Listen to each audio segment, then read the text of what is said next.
The story begins in a massive building where a news broadcast is playing. It's breaking news. After 13 hours of intense meetings, a decision has finally been made. The Samjong Group has appointed its new chairman. John Songuk has officially been chosen as the CEO. Unlike other third-generation chairmen who stepped down due to scandals or poor management, CEO John Songuk isn't like them. This man is John Songuk, the new CEO of Samjong Group. Hearing this news, Son-young starts laughing and says, "Yes, that's right. Keep praising me. I'm the king of Samjong Group."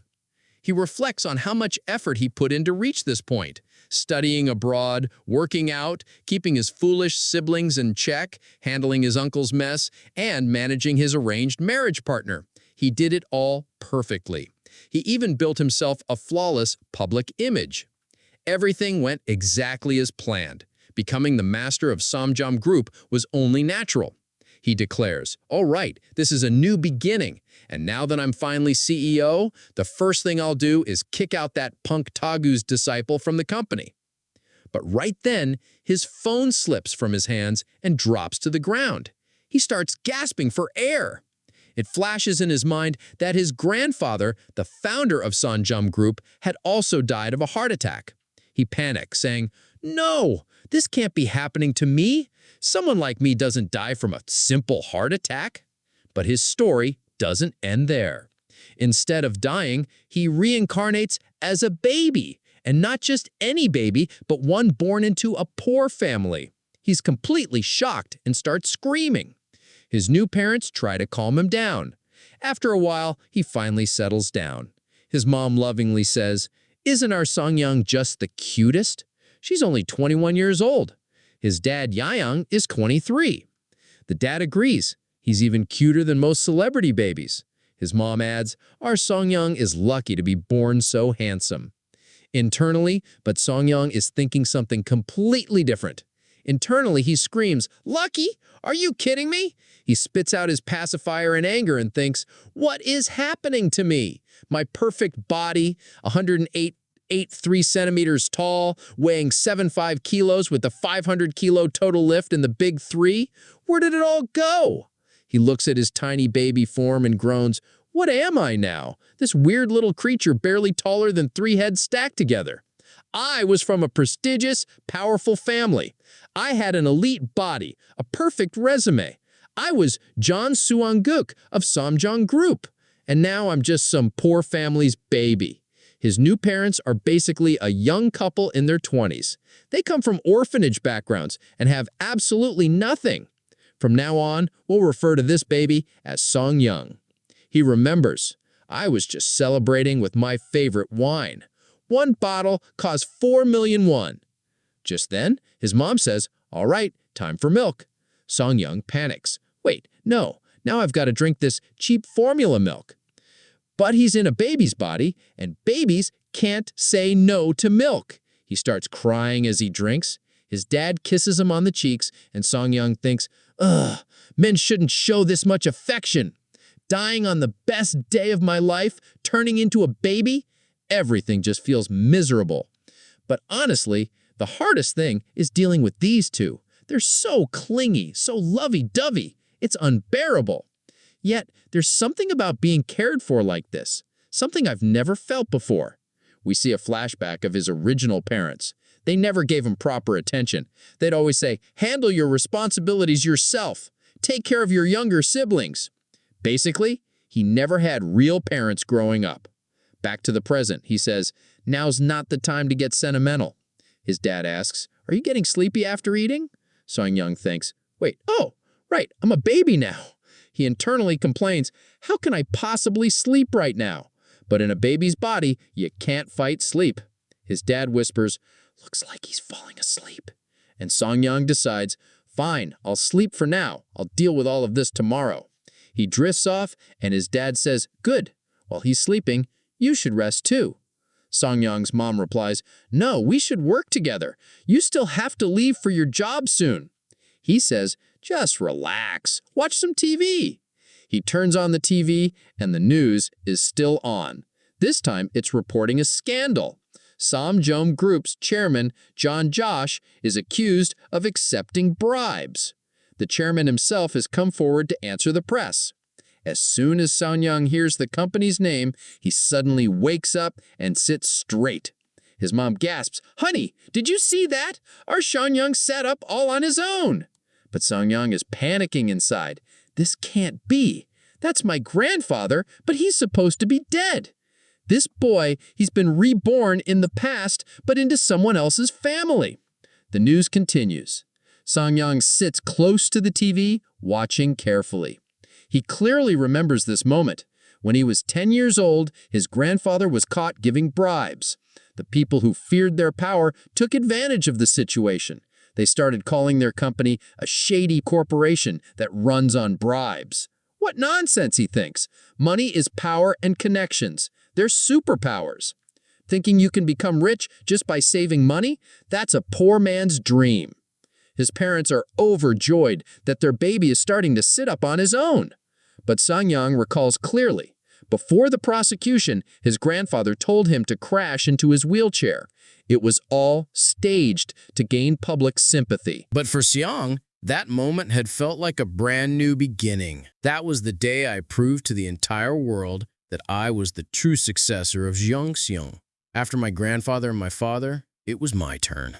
But at that moment, the one pushing my grandfather's wheelchair was my younger brother, Shin Tae-gu. I thought to myself, that foolish, greedy little brother.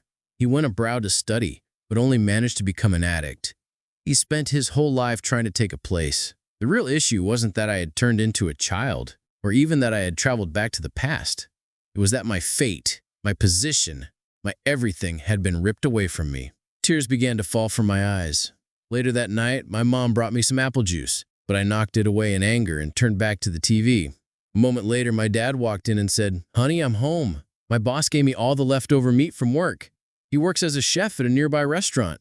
He smiled and said, "I'll whip up something delicious." But my mom stopped him and pointed at me, saying, "Our son's still watching TV." She added, "He only watches the news. If we change the channel, he starts crying." My dad said, "Leave it to me. Daddy's home, cutie. How about you stop watching TV and play with Daddy instead?" But I grabbed his finger tightly and thought, "Turn the TV back on." My poor dad looked a bit downhearted. In my head, I was thinking, I don't have time for distractions. I need as much information as possible about my grandfather, Samjum Group, and how to get back to my original body. But right then, my mom turned off the TV. She said, "That's enough. You haven't eaten anything all day. It's time for food and rest." I started crying, thinking, "Let me go. Do you even realize how hard I worked to secure my place as Samjum Group's successor? Am I really going to lose everything to Taegu? I need to get my position back."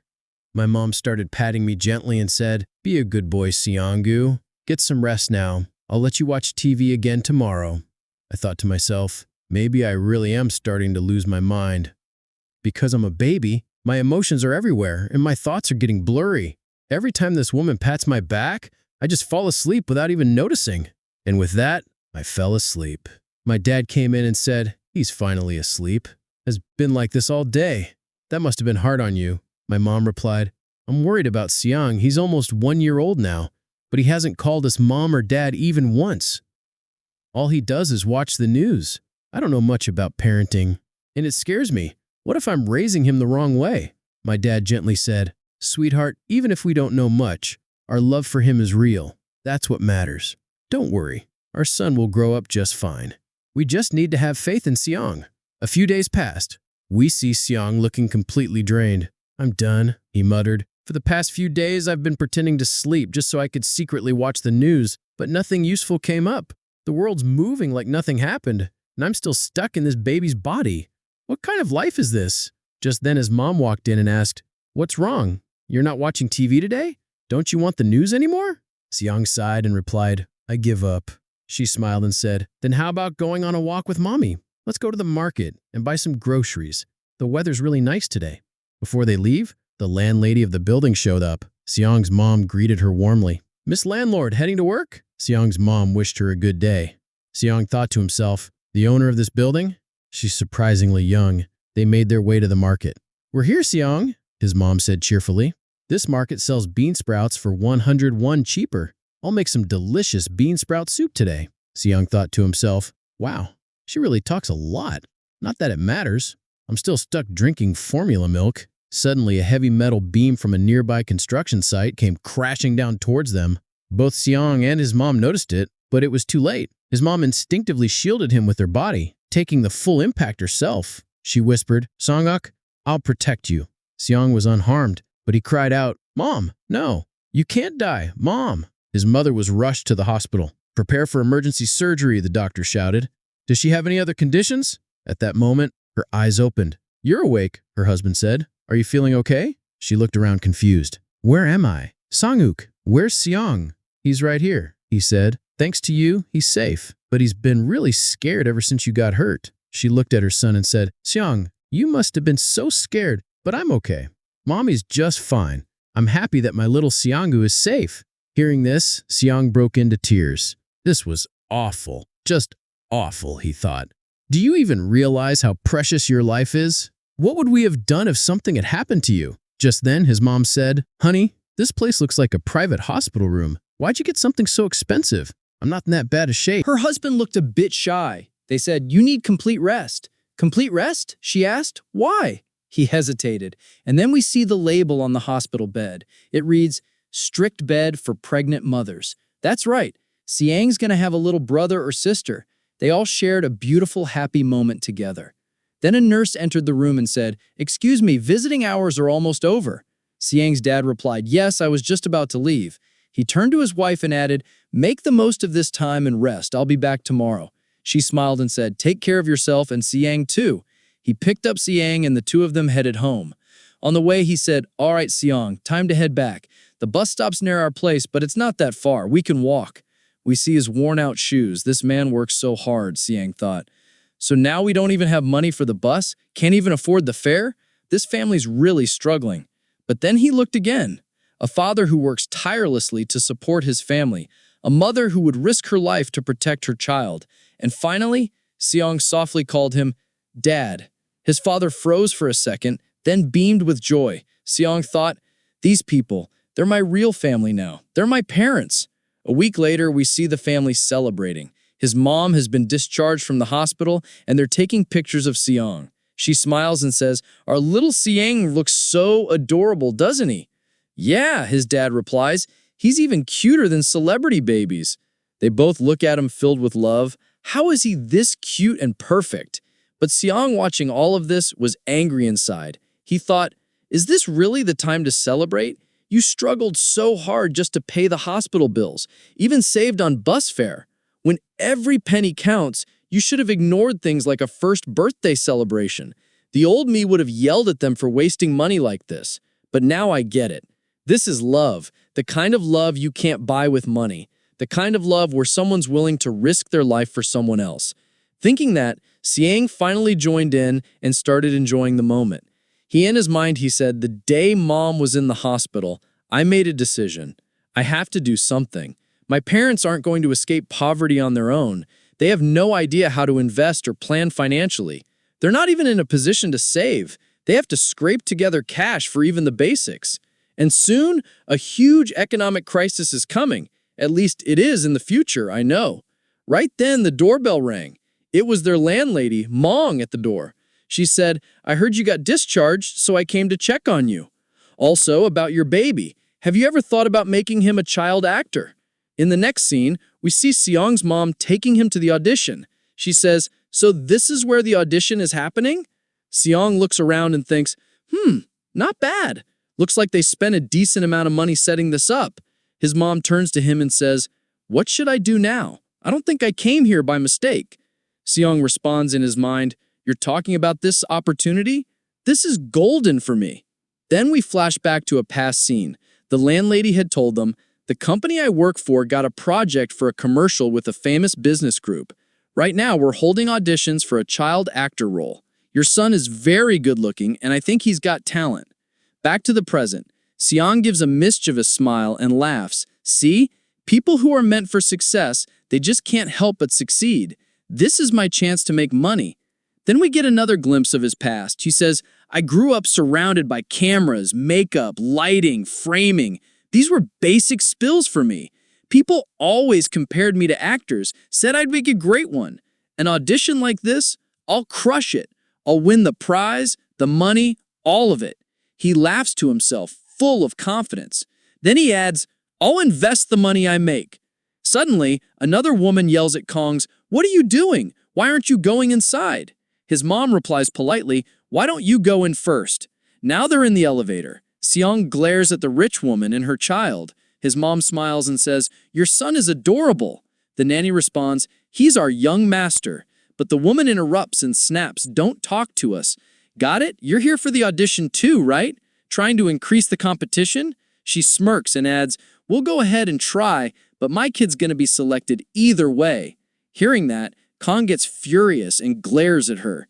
She looks back at him and mutters, "Why is this baby staring at me like that?"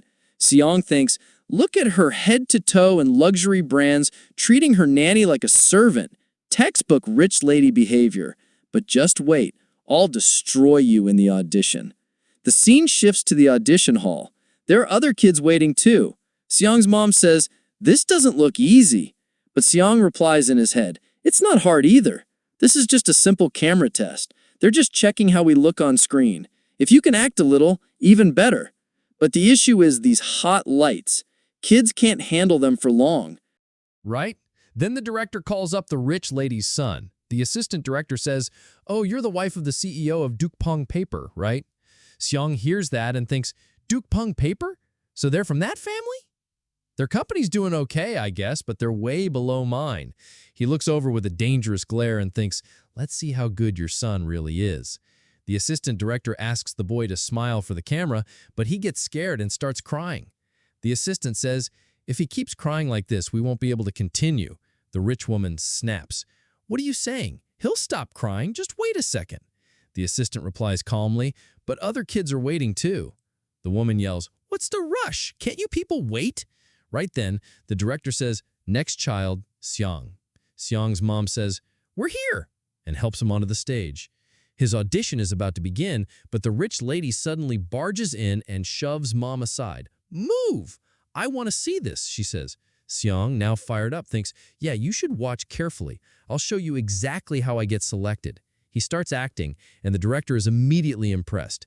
"Get my camera, quick! Bring my camera!" the director shouts. "Seong, look here. Look this way." They begin snapping side-angle shots and giving him pose directions. "Cute pose! Yeah, just like that! Amazing! This kid, he's a genius! We have to take him," he adds. Seong's mom watches in awe, thinking, "Ryunyuk, he really is a genius." The director comes over and says, "I'm Director Kwaku. Your son is incredible. We'd like to sign a contract right away. Do you have any conditions?" Seong's mom is still in shock. She says, "Director, is my Seong-hook really talented? All of this, it's so new to me." The director says, "Sorry, I guess I just got a little too excited. Of course, Seong has talent. He wasn't just naturally confident in front of the camera. He was actually paying attention to everything I was saying, like he really understood it all. And in fact, Seong was understanding everything." The director continues, "I'm genuinely excited to work with him." But right then, the rich woman snaps, "What the hell is going on here? The final audition hasn't even happened yet, and you all are acting like the winner's already been decided. That's not fair. I refuse to accept anyone else as the winner except for Jowie." Then we see the final list of candidates. Seong and the rich lady's son, Jowie, are both selected. One of the staff members asks them to wait. The woman still visibly irritated. Seong's mom says, "Our Seong made it to the finals. And there are so many adorable and talented kids here, but even then, Seong stood out the most. Am I actually getting nervous?" Jowie's nanny comments, "Is something wrong?" Seong's mom replies, "I just need to use the restroom." The nanny says, "Give me the baby. Go quickly." Seong's mom leaves. The nanny looks at Seong and says, "The more I look at him, he really does seem like a happy kid." Hearing that, the rich woman explodes. "Are you serious? I'm already furious that they're even comparing Jowie to this kid. Do you want to lose your job? If you like him so much, why don't you go raise him yourself?" The nanny immediately apologizes. Seong hears all this and he's fuming. He thinks, "Look at the way she talks. I really wish I could slap her. That would be so satisfying." Right then, the assistant director walks over and asks, "Is Guardian here?" The rich woman, pretending to help, says, "Nope, she's not here yet. You can speak freely." Seong starts getting suspicious.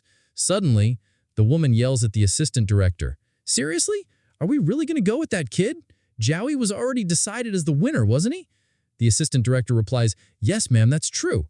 Seong hears that and realizes something's off here. Actually, everything's off. This whole thing's rigged. The winner was already chosen before the auditions even began. The rest of the kids were just being used as props to make the real winner look better. It was all planned. The assistant director says, "Ma'am, please calm down. If the director finds out, it could cause problems." The woman scoffs. "The director, he doesn't know who our family is. The people above already made the decision. What's he going to do?" The assistant replies, "They've won a lot of international awards. Even the higher-ups can't touch the director right now. But either way, he cannot find out about this. You've prepared Zhao He for the final audition, haven't you?" The woman says, "Of course I did. I even hired a private acting coach so he could rehearse properly." The assistant director nods. "Good, that's all we need. After all, that other kid isn't going to outperform Zhao He." She walks over to Zhao He and says, "All right, Zhao He, how about we go over the lines one more time? Repeat after me." Xiang gives a small smile.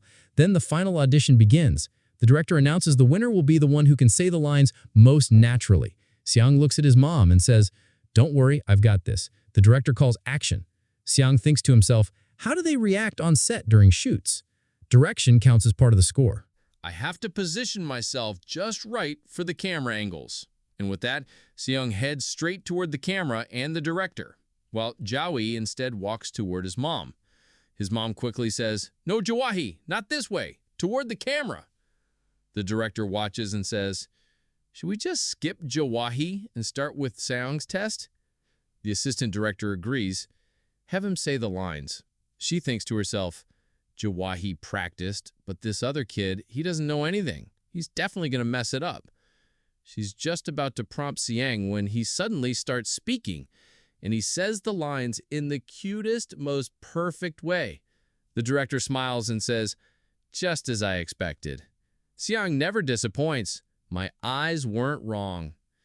But at that moment, the rich woman steps forward and insists, "Just give Joahi one more try." The director knows she's pushy, so he gives in. "Okay, Joahi, can you try saying daddy for us?" But instead of speaking, Joahi starts crying. It's a total embarrassment. The woman says, "This doesn't make sense. I trained him for this." The director turns sharply and says, "What did you just say?"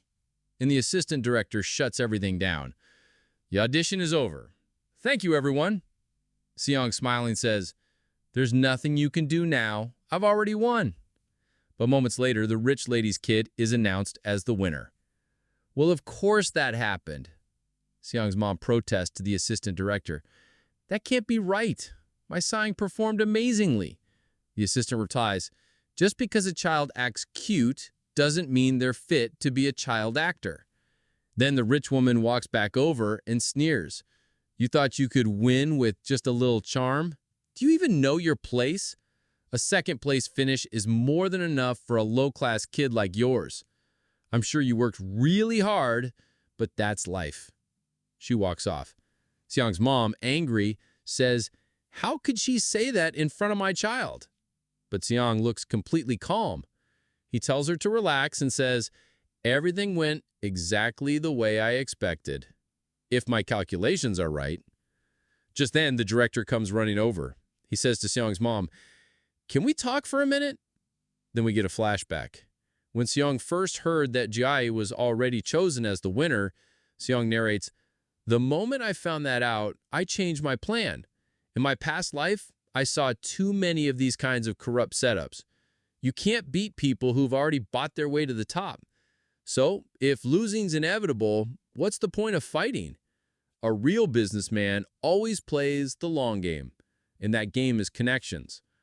Back in the present, the director says, "I wanted to speak with you. I'm sure this has come as a surprise. It really seems like they rigged the audition." "I'm sorry, Seong. I didn't want you to see this nonsense." Seong, smiling, says, "So what's next?" The director invites them to the commercial shoot happening the next week. Seong beams and thinks, "That's exactly what I wanted. I don't want to be a one-time commercial model. If I impress the director, that means connections. Then I'll keep getting child roles, become a child star, and eventually rich. That's the goal. I need to secure a stable and consistent source of income. With a commercial like this, you can do anything. I'm going to win the director over, and then I'll make tons of money. And with that money, I'll support my family. Seong's mom asks, why do we need to come to the commercial shoot? The director explains, for baby models, we always prepare 1 or 2 backups in case the main kid gets sick. Honestly, we're worried. The current winner cries way too easily. Well, of course he does. The director holds Seong's mom's hand and says, please just help us out this one time. Seong's mom says, I just wonder, will Seong really be okay? And Seong replies, of course I'll be fine. Just say yes to them. You could practically see the dollar signs in his eyes. This kid is seriously greedy. The director laughs and says, it really feels like he understands everything we're saying. If all kids were like Seong, my job would be a whole lot easier. By the way, ma'am, could you give me your contact info? I'd love to work with Seong on future projects, too. Here's my business card. Seong's mom gives him their home number. Then the scene jumps to 1 week later, on the day of the shoot. Seong's mom brings him to the set and says, I can't believe there's such a beautiful place like this in the forest. Just then, the assistant director shows up and instantly gets angry. That's the same corrupt assistant director. She looks at Seong and says, why is this kid staring at me like that? Anyway, let me show you to the waiting room. You're here as the backup, right? That's what the director told me. This way, please. Seong's eyes wander over to a washing machine. It's a product made by his family's company, Samsung Turbo Washer. He thinks this product was a massive hit. The revolutionary drum system made Samjung John's stock prices soar. Grandpa was so proud of it. Is this commercial about that? Right then, that rich woman storms in and yells, why are they here? They already lost.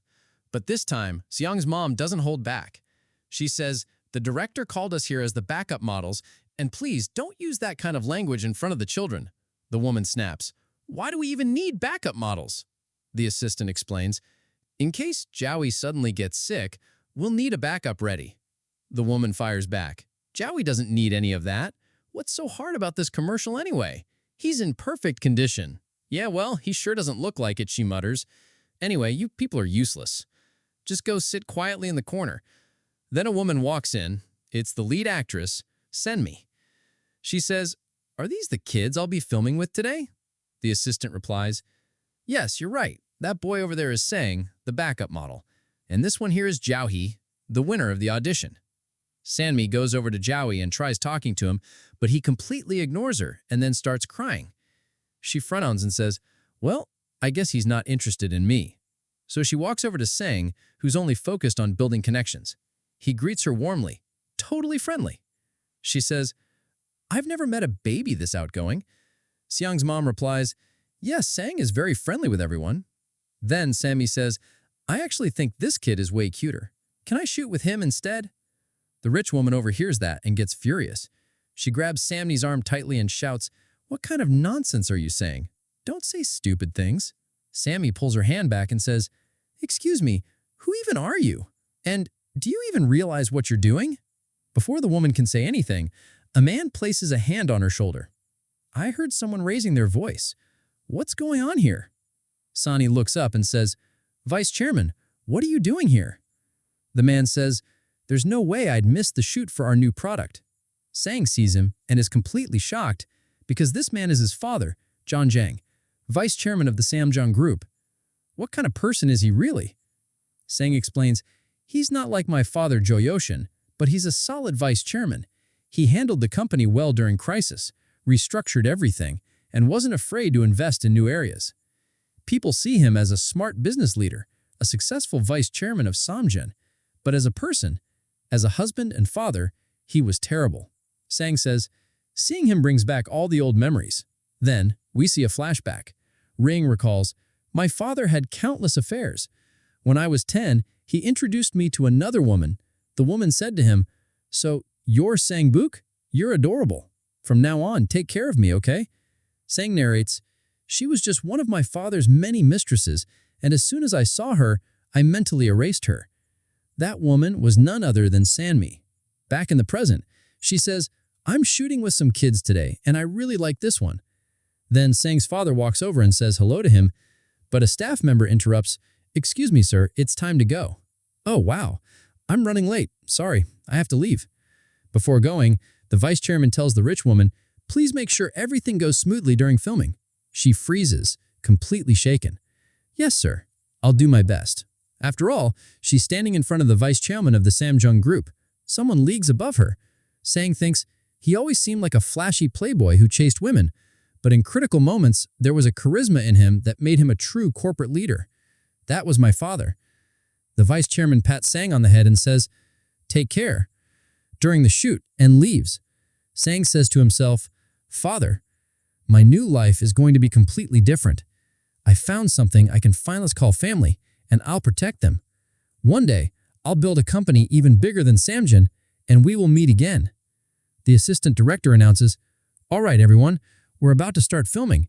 The director will be here in any minute. Get ready." Sang smiles again and says, "The past life stayed in the past. Let's focus on what actually matters now." Clearly, he's planning something involving Jowie. He explains the commercial. It's a simple concept. In a beautiful forest villa, a mom is doing laundry with her baby beside her. She's washing dad's white shirt that got dirty from sweat. The Samjung washing machine spins and the shirt comes out sparkling white.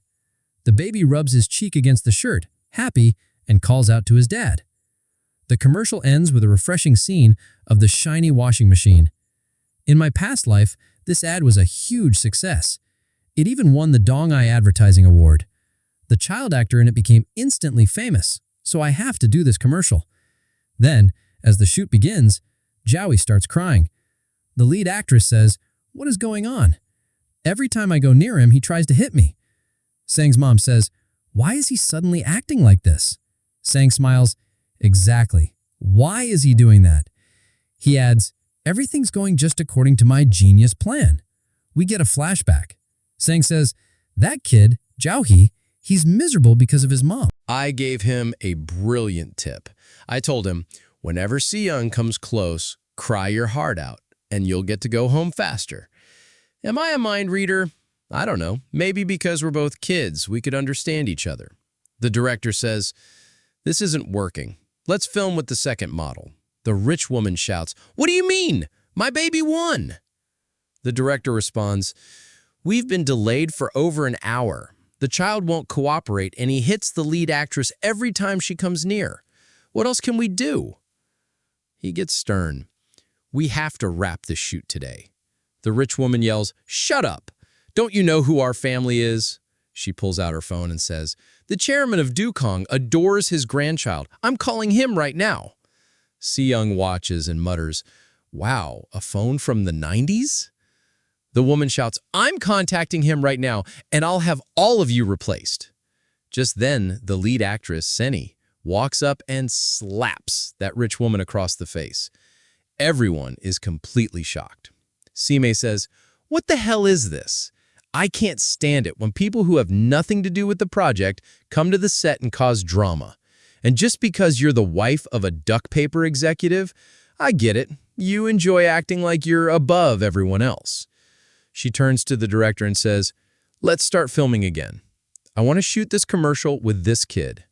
The director agrees. "All right, everyone, get ready." The rich woman shouts, "You're choosing to shoot with this low-class kid instead of Jawahi? What can he even do?" Seyoung's mom quickly covers ears so he doesn't hear any of it. Seyoung narrates, "Those camera lights, they were one of the few things that stuck with me until the end of my previous life. Acting confidently in front of a camera was one of my strongest skills, so I know exactly how to handle this." The assistant director shows Senmi her final lines. She says, "Look at how clean Dad's dirty shirt got, right, baby? It's super clean and fluffy now." Seyoung gives us such an adorable expression that everyone on set is impressed again. The director says, "Keep the main camera like that, everyone else focus around." Seyoung keeps acting, and the director says his eyes are locked right on the camera. What even is this kid? Even the lead actress is stunned. Seriously, how is he acting this well for a commercial? The assistant director shows Sandy the final lines. She delivers them perfectly, and the shoot for the washing machine ad wraps up nicely. Later that evening, the same rich woman is still yelling, "Just because he gave one cute performance, now you want to make him the commercial model instead of Jawahi?" The director teases, "What about Jahi? The kid couldn't even act." Seong is exhausted at this point. Simai walks over to Seong's mom and says, "Let her scream all she wants. It's not going to change anything. What's the point of this drama? I mean, what can we do if her kid couldn't act?" Compared to that, our Seong was amazing. I didn't expect to finish the shoot in just 2 hours. That woman storms over to Seni and snaps, "Don't make me laugh. You have no idea how much money I spent on this crappy set, right? Assistant director, I bet you got paid plenty too." The director overhears and says, "Wait, assistant director, you got paid off? We're going to have a serious talk later." As the rich woman walks away, she shouts again, "I'll remember this, all of you." But Seong doesn't say a word. He's just too tired. The director turns to Seong's mom. "I'm so sorry. This must have been overwhelming for you." She replies, "No, you've worked very hard. We appreciate that." The director smiles. "Actually, I should be the one thanking you. I don't even want to imagine what would have happened if Seong hadn't been here today." Seong hears this and smiles proudly. The director continues, "That was our last shoot of the day. You're all free to go home now. The payment will be handled through the company, honestly, and with full respect." Hearing that, Seong starts laughing and his mom beams. "All right, time to head home. You must be exhausted." Seni chimes in, "Would it be all right if I dropped you off in my van?" Seong's mom agrees. Cut to the van ride. Seong is fast asleep. Seni says, "He looks so adorable when he sleeps." His mom replies, "He must be really tired. And thank you so much for giving us a ride in your nice car." But Seni says, "No, I should be the one thanking Seong." That surprises Seong's mom. Seni explains, "Today, Seong was an incredible lead actor. I should thank him. Because of him, I'll actually be able to get to my next job on time." His eyes were following the camera lights perfectly. He really understood the camera work and was syncing perfectly with my rhythm. It might just be a coincidence, but he even matched the angle of my face. Then, Seong, still half asleep, says, "Your right side looks better on camera." Seni laughs. "See, he gets the flow of the camera. He gave a performance that could totally dominate the screen. In my eyes, Seong is already a complete actor." Seong's mom hears that and says, "Our Seong really is something." Then, Seni says, "If that's the case, I'd like to make a suggestion." Seong wakes up right then and Sanmi says something, but we don't hear it yet. Both Seong and his mom are stunned. Seong smiles and says, "Are you serious?" Cut to the next scene. They're back home. The landlord says, "Here's your payment, 4 million won. The original fee was just 3 million, but the director told us to increase it." Seong's parents are completely shocked. Seong grins, "Just as I expected. Being a child model was a smart choice. What other way could I have made money in this kid's body? This is enough to start some capital. If I invest in stocks or gold," he gives a devilish smile. His dad says, 4 million won. I've never even held that kind of money before. But Seong's mom looks a little worried and says to the landlord, "Yesterday, actress Sanmi gave me this." Seong says, So that's why you were so shocked, Mom." The landlord looks at it and says, "This is a card from Sammy's agency, Singgong Entertainment." His mom says, "I think they were really impressed by Seong's talent. That's why they want to bring him into their agency as an exclusive child actor." Seong's dad is stunned. "An exclusive child actor? Are they trying to make Arong a celebrity?" His mom replies, "I don't know, but if he does well, that would be amazing. Honestly, this is all so unexpected." The landlord looks thoughtful for a moment, then says, "Don't worry, I'll look into it. I've heard of Singgong Entertainment. I'll check who the CEO is and how they treat their actors." Hearing that, Seong's mom gets emotional and smiles. Seong watches and thinks, "She's doing so much for us." As the landlord gets ready to leave, Seong's mom stops her. She asks, "Can I ask you something? Why are you helping us so much? You're the first one who really saw Seong's talent, and you're always so willing to help." The landlord looks surprised, then says softly, "I just want to support you. I grew up all alone. I know how hard it is. I saved money by cutting down on food and clothes just to buy this building. Then I met you, this young couple working so hard together. It felt really nice to see that. I just wanted to cheer you on, but maybe I've gotten too involved." Seong's mom smiles and says, can I call you Oni? Oni means older sister. The landlord looks surprised. She says, if you don't mind, I want to treat you like family. The landlord smiles gently and says, all right then, and from now on, I'll call you So Young. So Young's mom's name is So Young. She adds, so if I ever call her So Young, don't be confused, okay? So Young smiles and says, got it, Mombi. From now on, they'll call the landlord Mung. So Young watches all this and says, ah, so that's what's going on. The weather really is nice today. 2 weeks later, we see Seong's dad at work. He says, just like you asked, boss, we closed the shop early. His boss, Park Won, is the owner of the shop. Seong's dad says, thanks so much for letting us close early today so we could watch Seong's commercial. His boss replies, of course, we've got a huge TV here, and I want to see our Sang's commercial too. Kungu mutters to himself, if this old guy wasn't my dad's boss, I wouldn't let this slide.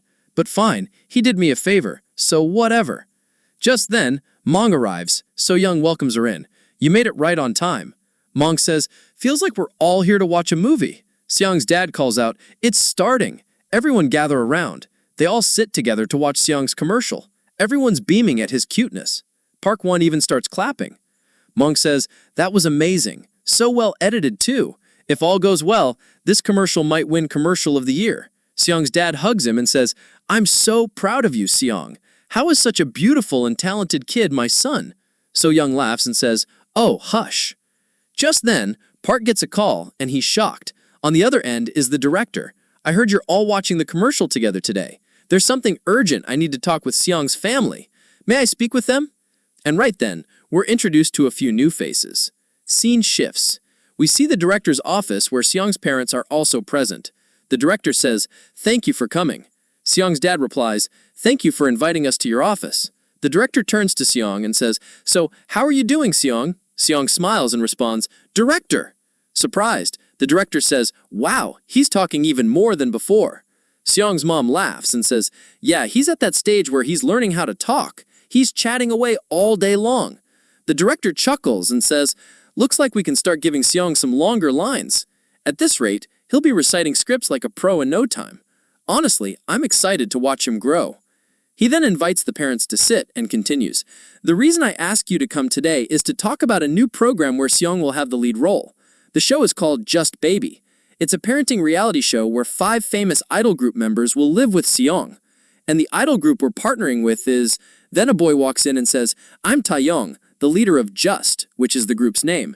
Taeyong says, I'm really excited to be working with you all. Seong's mom gets really excited seeing him. Taeyong says, looks like you know our group. Seong's mom replies, I've seen you guys on TV. Taeyong smiles.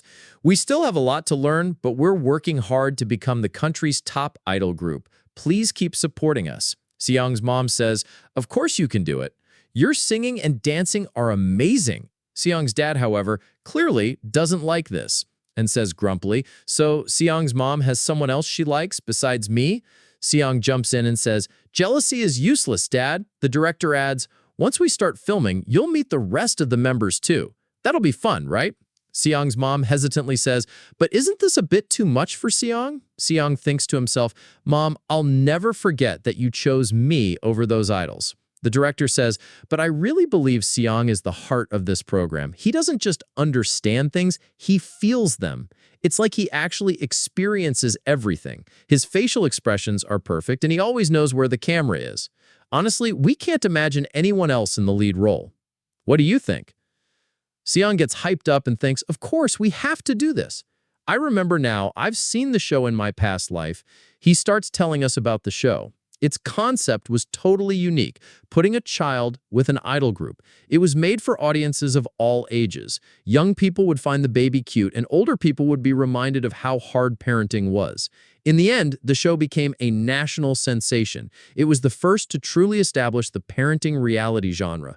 For Seong, this was perfect, a future child star building his name and fortune. He suddenly starts calling, director, director. The director laughs and says, looks like Seong is really excited about this. Seong's dad, though, looks worried and says, I'm a little concerned if Seong keeps appearing on TV, he might not grow up like a normal kid.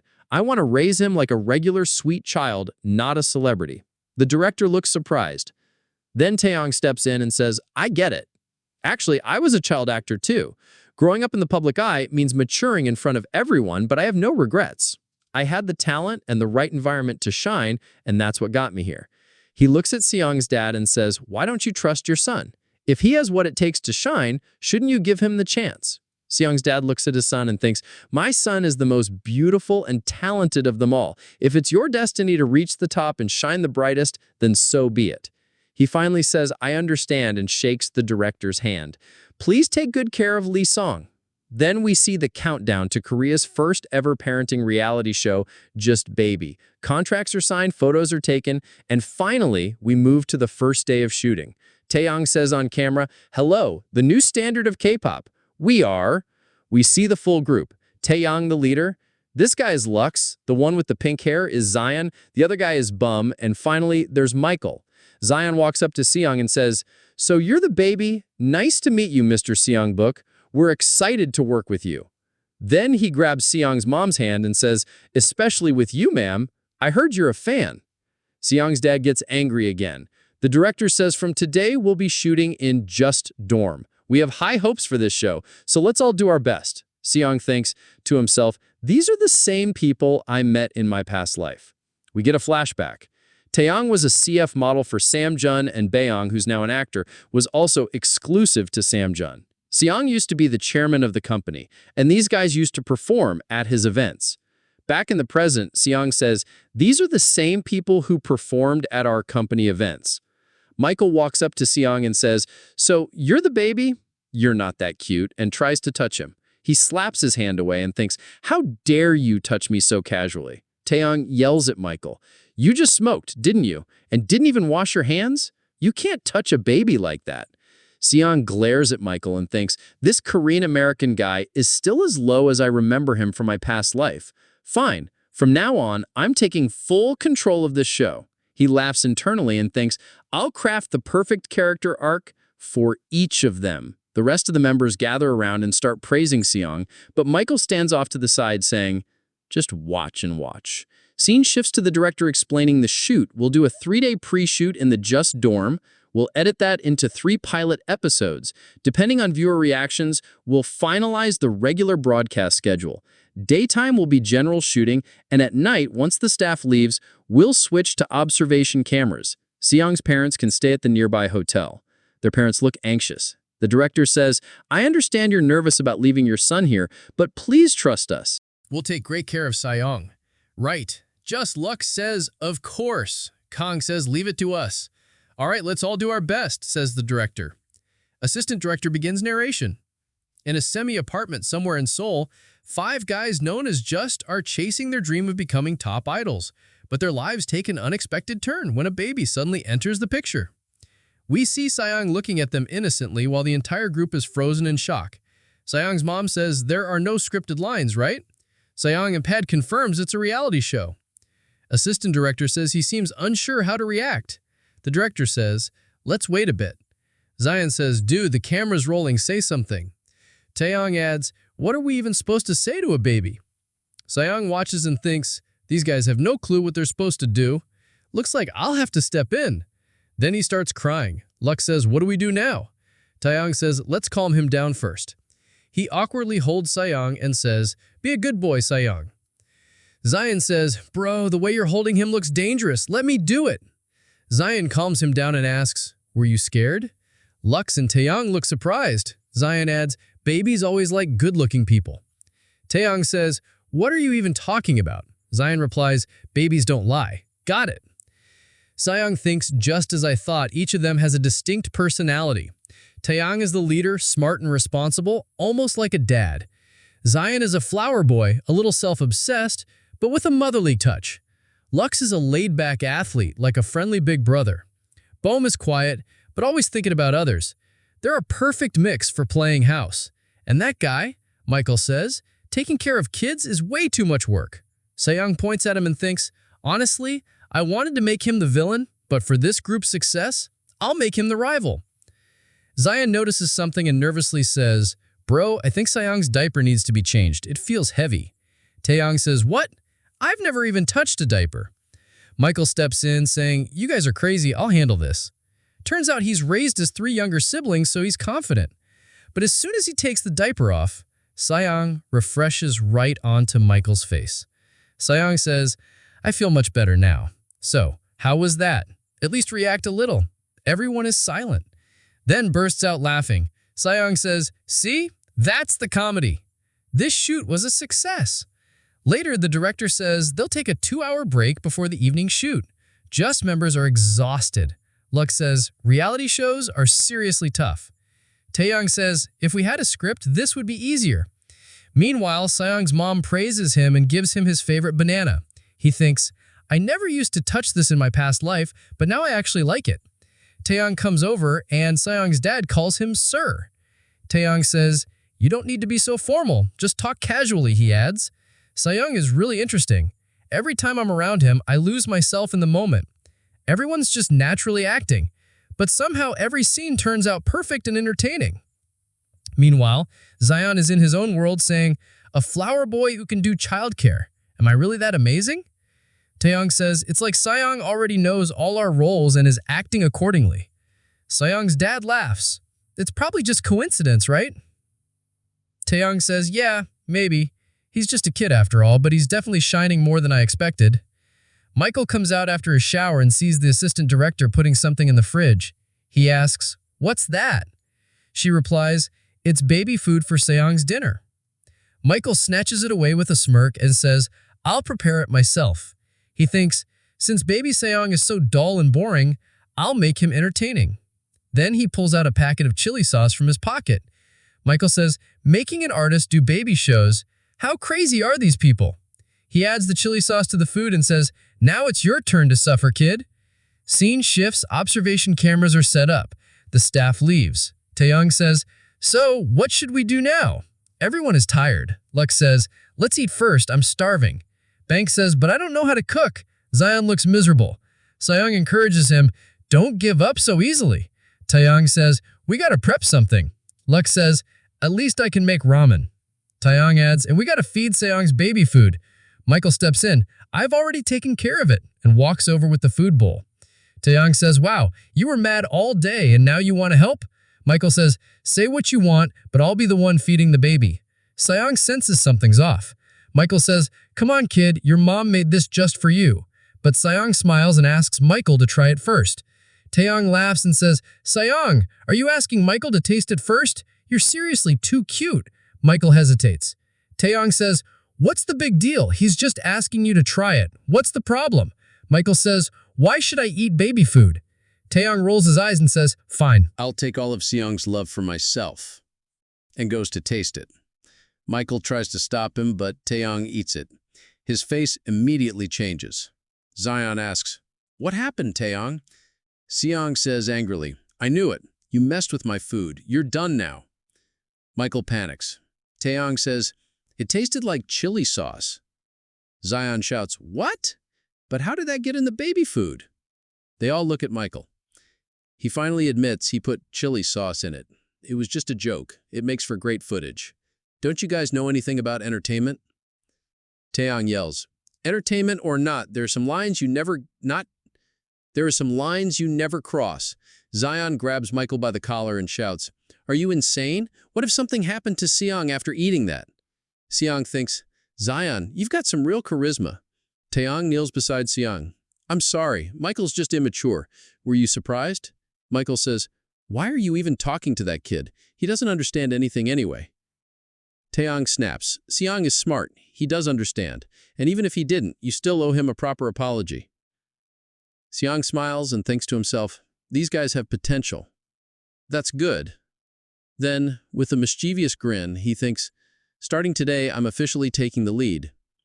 2 weeks later, we're shown a scene at Seong's house where Myung tells them the news, 20%. Hearing that, Seong's parents are pretty shocked. Mong says, did you both watch the first episode of Just Baby that aired last Friday? That episode recorded a 20% viewership rating. Seong's mom, surprise, says, we really enjoyed watching it, mainly because Seong was in it. Seong's dad adds, 20% viewership? That's amazing, isn't it? Mong replies, it's more than amazing, it's incredible. Even MVC's flagship entertainment shows barely pull around 15%. Seong's mom says, I got a call from the director. He told me the program's been added to the regular schedule now. Mong responds, seriously? That's amazing news. Congratulations, Young Book. Xiang smiles and thinks to himself, of course this is happening. I'm the one doing it. Success at this level is only natural. But I'm not satisfied with just this. My goal is money, fame, and becoming rich, then rising to the top. I'm a genius. He starts laughing again. Mong thinks to herself, he's really a unique kid. Xiang's mom turns to Mong and says, all right, I wanted to ask you something. A few days ago, someone from Sung Entertainment came to our house. Hearing that, Mong looks a bit shocked. Xiang's mom continues, they came to congratulate us on the show's success and brought a fruit basket. The scene shifts to a flashback. A man is telling them, CEO Sun Sung Young wants to meet with you. When you have time, please visit our agency. Back in the present, Seong's mom asks, so what should we do now?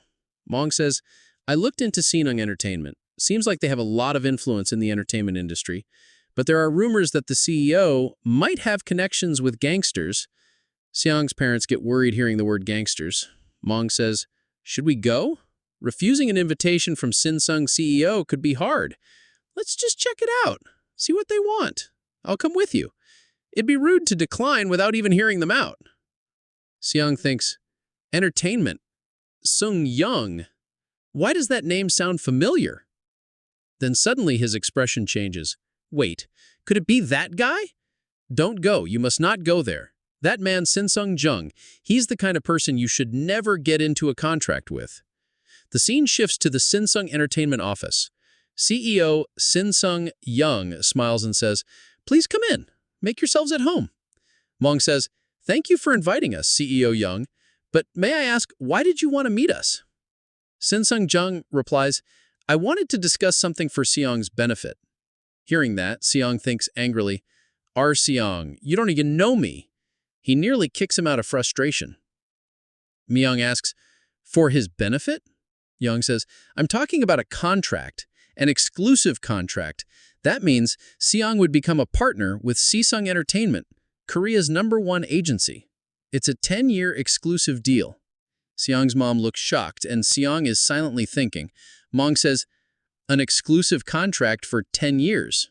Young continues, you've heard of actor Jang Dong-un and MC Youngmi, right? They're also under exclusive contracts with us. Sinsung is home to Korea's top terms for him. Mong begins reading the contract. Seong says, let me see it too. After reading, Mong is visibly shocked. Sinsung Jung explains, the contract will be a 10-year exclusive deal with a 7-3 profit split. Of course, 7 to us. Seong is stunned. 7-3? That's ridiculous. This contract is basically slavery. Forcing this kind of deal on a new artist is wrong. In reality, the contract says 70% of profits go to the company and only 30% to Seong. That's exploitation, plain and simple. But Young, trying to sound confident, says, everyone else thinks this is a great opportunity. One of the employees adds, absolutely, boss. Seong thinks to himself angrily, this guy is using the same tactics again. Just like before, Sin Seung-young were shown a flashback. Seong says, in my previous life, Sin Seung-jong was closely connected with our company, Sam Jian, especially with my father, Vice Chairman Jian Jae-hung. He met Sin Seung through MC Seon-mi, and they funneled Sam Jian's advertising budget directly to Sinsung Entertainment. Sin Seung-jong even showed loyalty to my dad, but in the end, he went to prison for threatening and assaulting his own celebrities. Back in the present, Sin Seung-young says, I've been in this industry for 10 years, and I've never seen a child actor as talented as Seong. Hand him over to me, and I'll make him a great actor. Then his internal monologue reveals his true plans. Child actors usually lose popularity as they grow up. So, while they're still in the spotlight, trap them in long-term contracts, milk them for advertisement money, and when they're no longer useful, just toss them away. No one supports them anyway. They're perfect targets. But before his plan can succeed, Mong says, sorry, but we reject your offer. Seong is thrilled. Jong asks, but why? Mong replies, A 70-30 split is unfair, and a 10-year contract isn't right for Seong. His value will only grow in the future. Young, now irritated, says, "You sound very confident. I can tell you really like that kid, but you clearly don't know much about the entertainment industry. The child actor market isn't that big. Their earnings are nothing compared to adult actors." Seong thinks, this jerk is trying to belittle us. Young adds, "What if his face changes as he grows older? Then he'll lose all his value, right?" Seong's mom quickly covers his ears and says, "How can you say such things in front of a child?" Seong stares daggers at Young and says, "And look who's talking. You'll end up looking like a frog in your old age, but me, I'll only get better with time."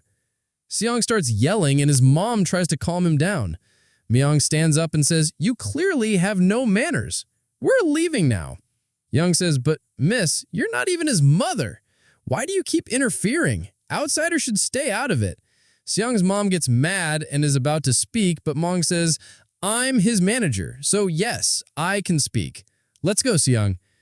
Then she turns to Young and says, "I used to work at an advertising company, and I can tell you with full confidence, this contract is unfair. Goodbye." They begin to leave. Young yells, "You'll regret this decision. How dare you disrespect me, Sin Young? You think you'll still be able to work in this industry?" Seong thinks, now he's showing his true face. Mong replies calmly, "We'll see." And they walk out of the office. Outside, Mong mutters, "What a pathetic man. Threatening a pregnant woman? Is he even human?" Seong thinks, "You said it." Mong turns to Seong and asks, "Are you okay? That must have been a lot to take in." Seong says, "Honestly, I think you had it tougher than I did." Myung smiles, "People like that are everywhere in this industry, and there's no need to sign a contract with a company like that. Let's go. There should be a bus nearby." As they walk, Seong's mom calls out, "Honey, are you really going to be Seong's manager?" That surprises Mong. Seong thinks, that's not a bad idea. In business, you meet a lot of talented people, but trustworthy ones? Rare. And she's proven herself time and again. A person who's skilled and trustworthy, that's the real deal. Mong says, "Look, I'm not an expert in entertainment." But Seong smiles and grabs her hand. In his mind, he says, "Be my colleague, Manager Kim." Seong's mom says, "Honey, I think Seong really likes you. And my husband and I, we don't know anything. Please help us secure Seong's future." Hearing that, Mong smiles softly. "Because of you guys, I'm starting to dream again. I'll do my best as your manager." Seong's mom hugs her. Seong thinks, "Welcome, Manager Kim. Let's go make some serious money." Mong laughs, "You will pay me, right?" Seong says, "Of course. I'll give you everything, honey." Myung soaks, "This doesn't feel right." Then we're shown a terrace where Sin Seung Jang stands. An employee approaches him and says, "That woman claiming to be the manager's, her name is Kim Mong. She used to work in advertising, and she's the landlady of the house where Seong's family lives." Young grins, "Landlady? Huh. What a weird little team. If they won't come under me, I'll show them just how harsh this industry really is. Call the reporters." The scene shifts. We see Taeyong saying, "Stop. What are you doing, Michael?" Michael is busy eating bananas with Seong. He says, "I like bananas too, but you all only give them to Seong." He turns to Seong and says, "Hey, seriously, how much are you going to eat?" Seong, annoyed, thinks, "I'm eating more just so you can't have any." They start fighting over bananas and the whole team bursts out laughing. Jung says, "This is too much now, Michael." But the two boys keep arguing. "Oh," Taeyong says, "all right, already just stop." Scene shifts to the director who says, "Great job with the morning shoot, everyone. Let's take a break for lunch." We see Seong's parents, and the director walks up to Seong's mom and says, "Isn't it tough waiting at the shoot site?" She smiles. "Not at all. Even after all these months of shooting, it still feels exciting and fun." The director says, "But in your condition, if you ever feel unwell, please let me know immediately." Seong's mom thanks him. The director asks, "By the way, when's your due date?" She says, "Pretty soon, sometime in December or January." Then the director says, "Also about Michael. The viewers really love his bickering with Seong. Their mental age seems the same. They're like Tom and Jerry." He laughs. "Sometimes I feel like Michael goes a bit too far. I hope it doesn't bother you. Seung's mom smiles. I trust you. I enjoy watching them squabble too. It's actually really entertaining. The director says, got it. I'll keep that in mind. And as always, thank you. Moon, standing nearby, watches Seung's mom with quiet admiration, then walks away. Meanwhile, Taeyong and Bang are tired and heading to lunch.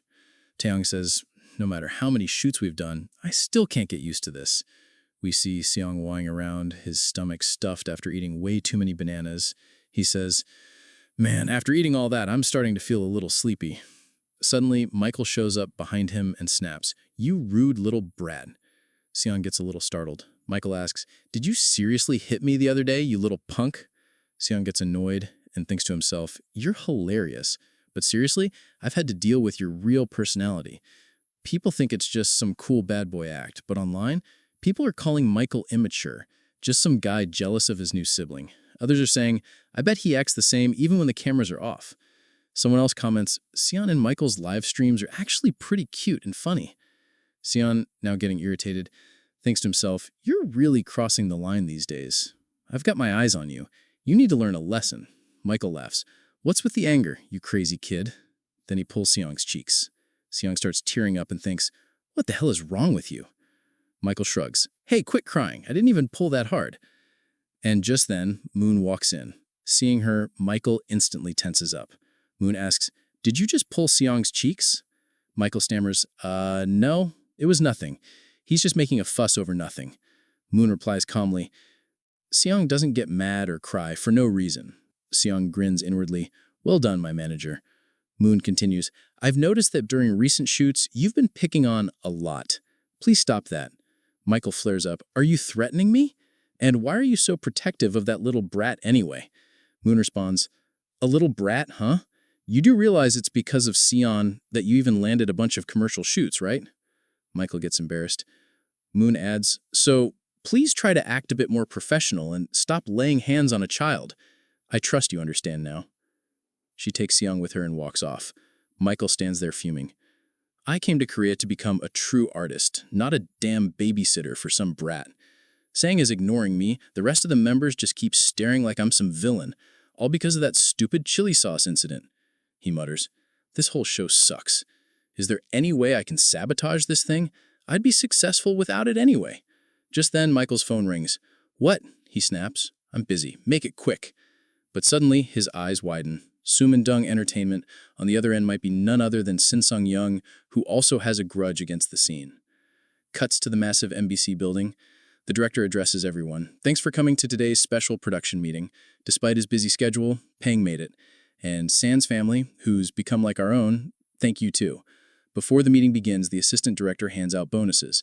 Moon smiles, and of course Seon, being the little greedy guy too, lights up. The director continues, last week our ratings finally crossed 30%. Higher-ups are really starting to like Seon.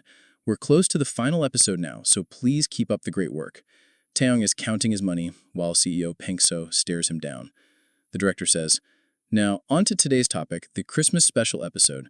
He explains, Christmas is coming, and there's been a request for a 90-minute family-themed special.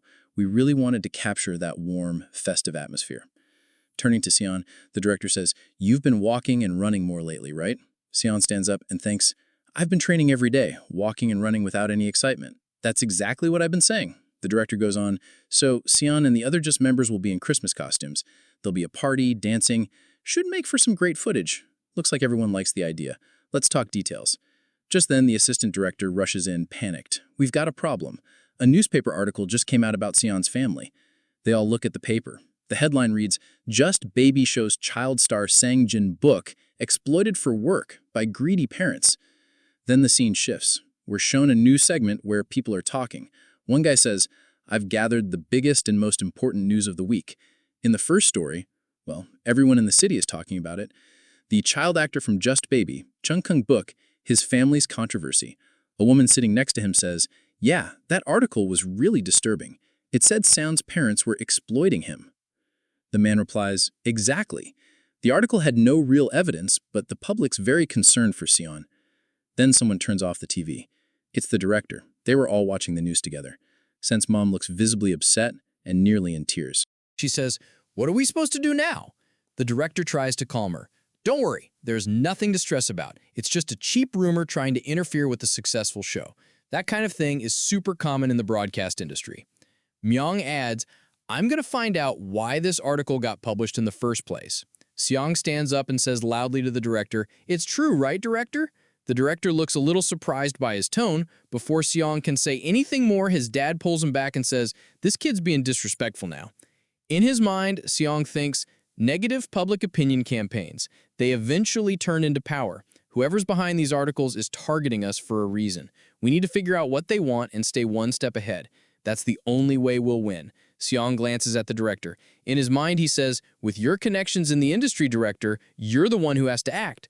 The director understands what Seong is trying to say and responds, Song's right. Since this all started because of the broadcast, it's the responsibility of the network and me to handle it. Seong nods.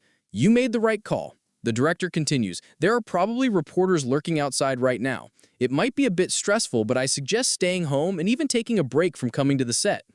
Seong's mom looks shocked. But then, what about Seong? Myung steps in. I'll take care of him. Hearing this, Seong's mom feels relieved. The director smiles and says, That's good. I trust you, manager.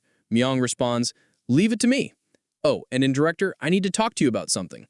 The director adds, Don't worry too much. I'll try to resolve this issue quickly. It'll be okay. He steps outside the house where the assistant director is waiting. She asks, Director, did your conversation go well? The director replies, That article, it said that an insider claims Seong's parents show up at every filming site and interfere in everything. The assistant director stays silent. The director says, Feels like we've got a traitor among us. Is it you? You did something similar during auditions. The assistant director panics. No, I didn't do it. After that day when you nearly fired me, I stopped all that stuff. The director starts thinking and mutters, Then who could it be? The scene shifts to a city street. A man is making an announcement. Let's help our neighbors in need and celebrate Christmas together. Up ahead, two girls are talking. One says, White Christmas is the best, right? Just then, we see a mysterious figure sneaking around. The girls notice him. Who wears sunglasses at night? One says, He looks suspicious, the other says. Is he cold or what? He's all wrapped up. Suddenly, they hear a sound from a stroller. That sounded like a baby, one girl says. The mysterious man whispers, Song, stay quiet. Maybe we shouldn't have come out. I promised the director we'd stay home, but I just felt so restless. I needed some fresh air. Turns out it's Seong's mom. She pulls the blanket off Seong and says, I was just walking to meet my husband after his work. Just a short walk. That's fine, right? Then she gently tells Seong, I know you want to walk on your own, but we can't let people see you. Just wait a little longer. In his head, Seong fumes. Riding in a stroller at this age is the ultimate embarrassment. This is humiliating. Let me walk already. Meanwhile, the girls continue chatting. One says, Did you see this week's episode of Just Baby? Seong's mom listens carefully. Yeah, that Christmas special was amazing. Taeyong's Santa outfit was adorable, and Seong as Rudolph was so cute. But baby snowman Seong, he was unbelievably cute. Like I just wanted to squish him. I honestly live for Just Baby every week. Then the other girl adds, But now it's ending soon. That's heartbreaking. Total shame. Seong's mom smiles softly. Seong in his mind says, Well, you've got good taste. But then one girl says, Hey, did you read that article? Seong's mom gets tense. Yeah, there's a new one, more detailed than before. It says Seong's parents are greedy and he acts too mature for his age. The other girl laughs. I mean, the kid's barely turning 3 next year, but he does seem unusually smart sometimes. In his head, Seong rages. They're saying this stuff about young Seong's brilliant direction and acting. The light turns green. The girls walk away. Seong's mom looks sad. That's when her husband shows up and says, Seong's mom? You came all the way out here in this cold just to meet me? I told you it wasn't necessary. But then he notices something's off. Seong's mom? Are you crying? What happened? Seong watches and thinks, so even the general public is starting to buy into these rumors. That's dangerous. We need to come up with a proper solution for this. Scene shifts. Seong's dad, angry, starts yelling at the director. That's enough. I've had it. I'm the head of this family, and it's my job to protect them. The director responds, I'm really sorry. We tried everything we could to keep the reporters under control, but it seems like the public's interest in Seong is just too strong. The rumors are still spreading. Seong's dad says, but we can't just sit back and let it happen. We have to do something. The director says, I think the best move is to face it head on. Seong dad says, face it head on? How? The director replies, if you both agree, would you be willing to do a live interview? The next scene shows the date, December 31st, outside the NBC building where the Just Group is located. Do-won says, "Hello, we're the new standard in the music industry. We're Just, and this is Seong." He's holding Seong and says, "Playing with little Seong, I didn't even notice the year is already ending." So let's enjoy today's special year-end compilation episode of Just Baby. Then we see the assistant director saying, "The broadcast for this episode is started, so we should start too." She adds, "You made a smart move. There's nothing better than an interview to clear up controversy. That's why celebs hold press conferences. And since everything's calm on set, there's no need to stress. For now, just relax. I'm going to go do one last equipment check." As she leaves, Seong's dad starts crying and says to his wife, "I'm sorry, So-young." So-young, surprised, asks, "For what?" Seong's dad says, "Your due date's coming up soon. You're already going through so much, and I think I just added to the stress." She replies, "No, it's not like that. This is Free Xiang, and I want to do this too. You were really cool today, stepping up like the head of the house." Hearing that, Seong's dad smiles and hugs her. But before they can really settle in, Myung walks in holding Seong and says, "Are you two ready?" Seong looks a little disappointed and thinks, "I thought you two were the quiet, shy kind of parents, just trying to get through things. And now suddenly you're doing a live interview. It's not bad, just why?" All of a sudden, he's confused. His mom picks him up and says, "You look so handsome today, baby. Just trust mom and dad. We're going to make sure all those nasty rumors go away." Hearing that, Seong gets emotional and asks, "Wait, are you really doing all this for me?" Then he hugs his mom tight. Myung and the assistant director watch, smiling. The assistant director thinks the director is at the gate. So she goes to open it and says, all preparations for the interview are done, but she sees something that shocks her. In the next scene, Dion and the assistant director are rushing down the hall in a panic. Dion asks, "What are you saying? A live interview?" She replies, "Well, we were going to calmly address all the rumors, but out of nowhere, all these reporters showed up. Someone leaked it. We've got a traitor in the team." She was shocked earlier because she'd seen the reporters. Dion pushes through the crowd and makes his way to the director. All the reporters start recognizing him. "That's the leader of Just. That's Dion." Don says, "This has to stop. Even I get nervous around this many reporters." But the director says, "It's already started. I did everything I could to stop it, but now there's no turning back. They're here, and they're not leaving." Cut to Seong's parents surrounded by the press. Reporters are shouting, "Look here! Why are you doing this interview? Was that article true? Please respond." So-young looks anxious. Seong's dad raises his voice and says, "Please calm down. My wife's in her final stage of pregnancy. Lower your voices. Turn off those camera flashes. I'll answer your questions if you speak calmly." But one reporter cuts him off, shouting, "Oh, really? Then tell us why you're making such a big scene." Seong's dad responds, "You all know about the article that dragged our family's name through the mud." Then he continues, "Yes, it's true.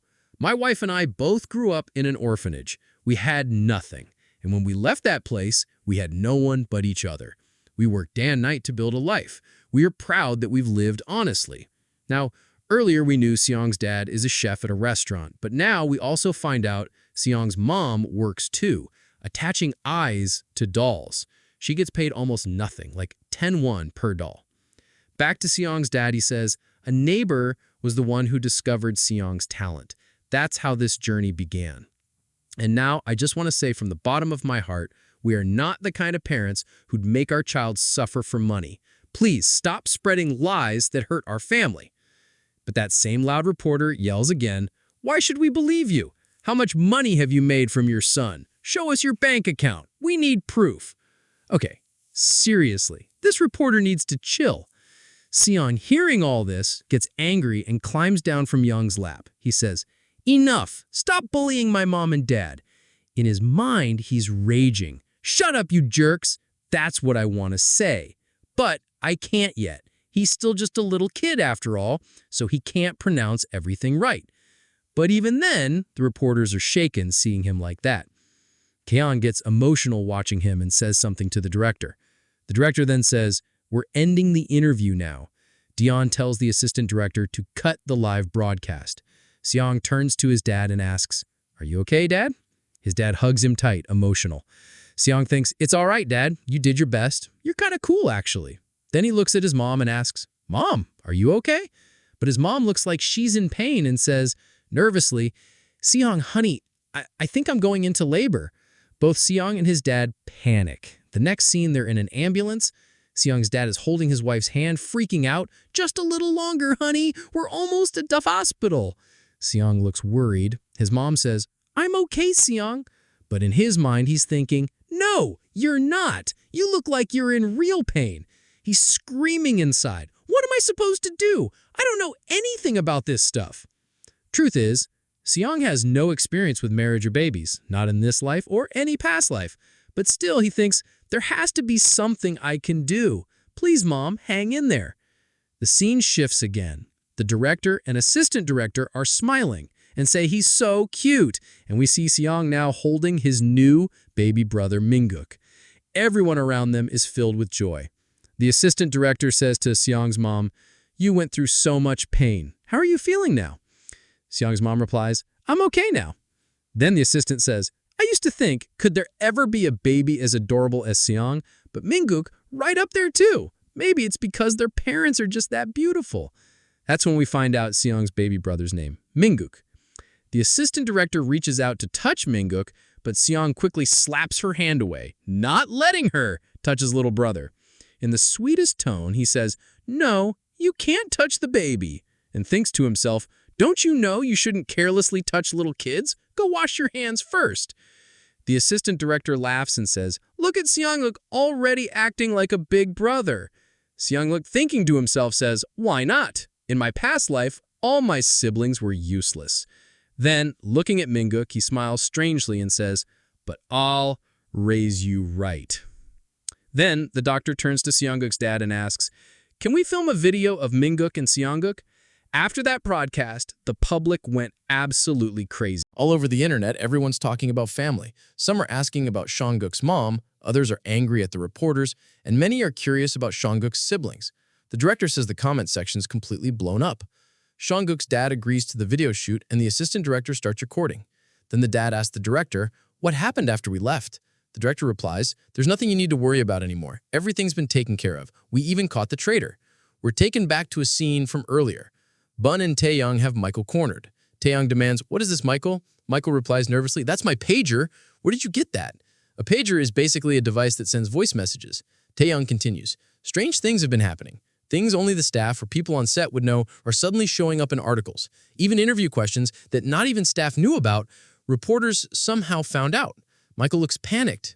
Still, he says, "So what? What did I do?" Taeyong says, "Well, your behavior has been pretty suspicious, like disappearing in the middle of a shoot. That's why I asked Lux to keep an eye on you. And thanks to that, we found out about your connection to CEO Sung Jung-young. Turns out Seongguk's manager had already been suspicious of Sungjoon Entertainment CEO. All those reporters who posted those nasty articles, they're all connected to Sungjoon Entertainment. And Michael's pager had voicemail numbers that matched Samjoon's contact list." Taeyong and Jeongyoung both get furious. They say, "Getting involved with a creep like him just to mess with Seongguk's family? What the hell were you thinking, Michael?" Michael freezes under their glares. Taeyong says, "You and CEO Samjoong are both going to be held responsible for what you've done." The next day, and the entire news cycle is dominated by just one story. Samjoon Entertainment bribed reporters to publish negative articles and bullied their own actors.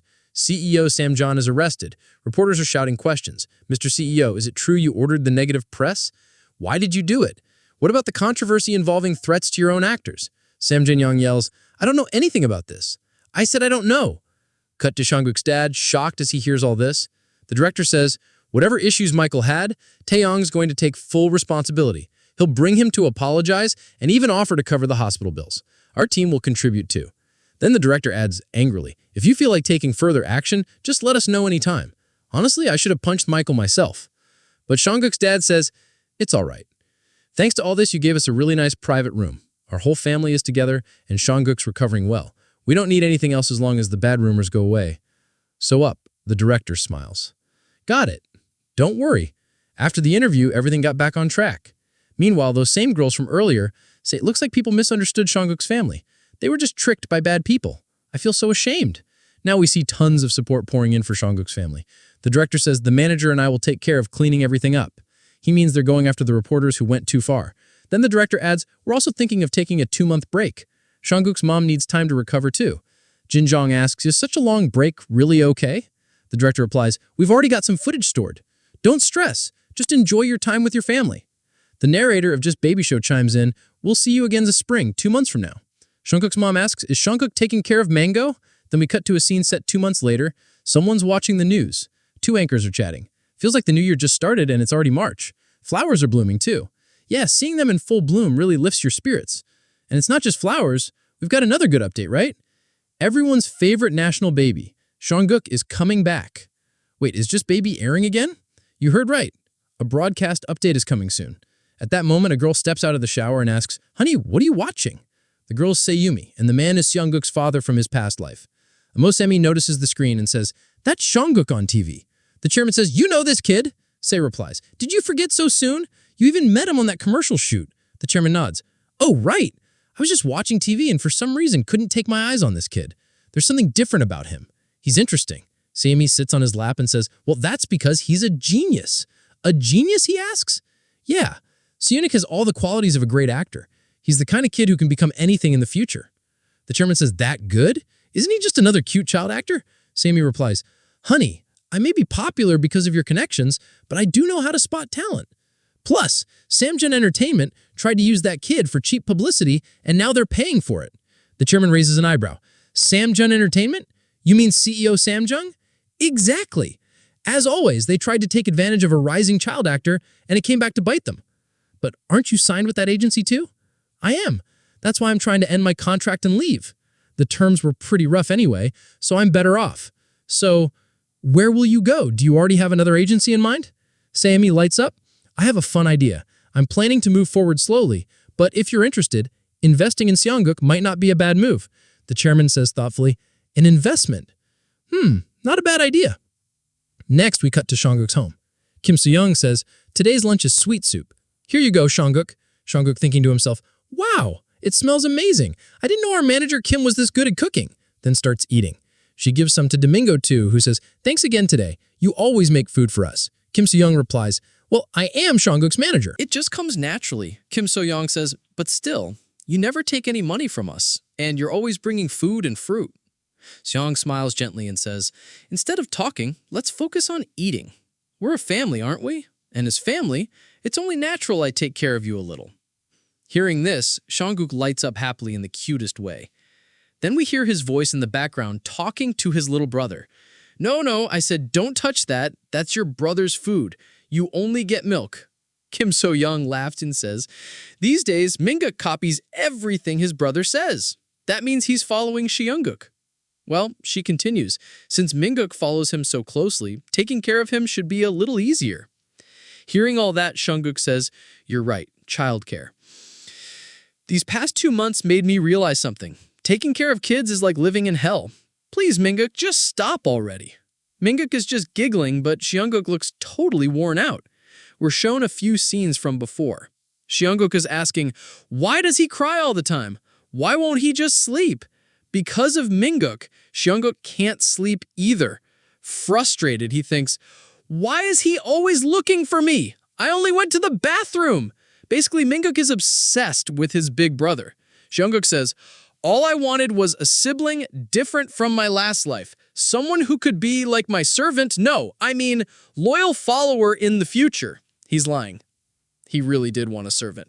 Right now, Mingguk is looking at his brother with so much love that Songuk starts sweating. Songuk says, Mingguk, just stop already. But Mingguk looks so cute that Seongguk gives in and says, crying a little, okay, fine. Just for today, I'll feed you myself. Please grow up soon. Watching them, Sayoung and Kim So-young both laugh. Sayoung says, one kid taking care of another. Kim Oh-young adds, yeah, and because of Seongguk, it's actually been easier for me. There's no more obedient child than our Songuk. Seongden says, Songuk, have you thought about moving to a new house? Songuk looks a little surprised. Seong continues, now that you've got 2 kids, it might sound funny coming from your landlady, but honestly, this house is too old and small to raise kids in. Kim So-young says, but we don't really have the money right now. Seong turns a little serious and says, what if the money came to you? So-young looks surprised. Seong leans in and says, Samjeon Electronics contacted me. They want to make Seongguk their exclusive model. Kim So-young is shocked. Exclusive model for Samjeon? Well, her reaction makes sense. Samjeon is one of the top companies in the world. Seong calmly says, yes, they made the offer and said they'll send over detailed contract terms soon. Talk to Jonah Shong about it too. If you forgot, Jonah Shong is Seongguk's dad. And honestly, I forgot too. Seong adds, this is a huge opportunity.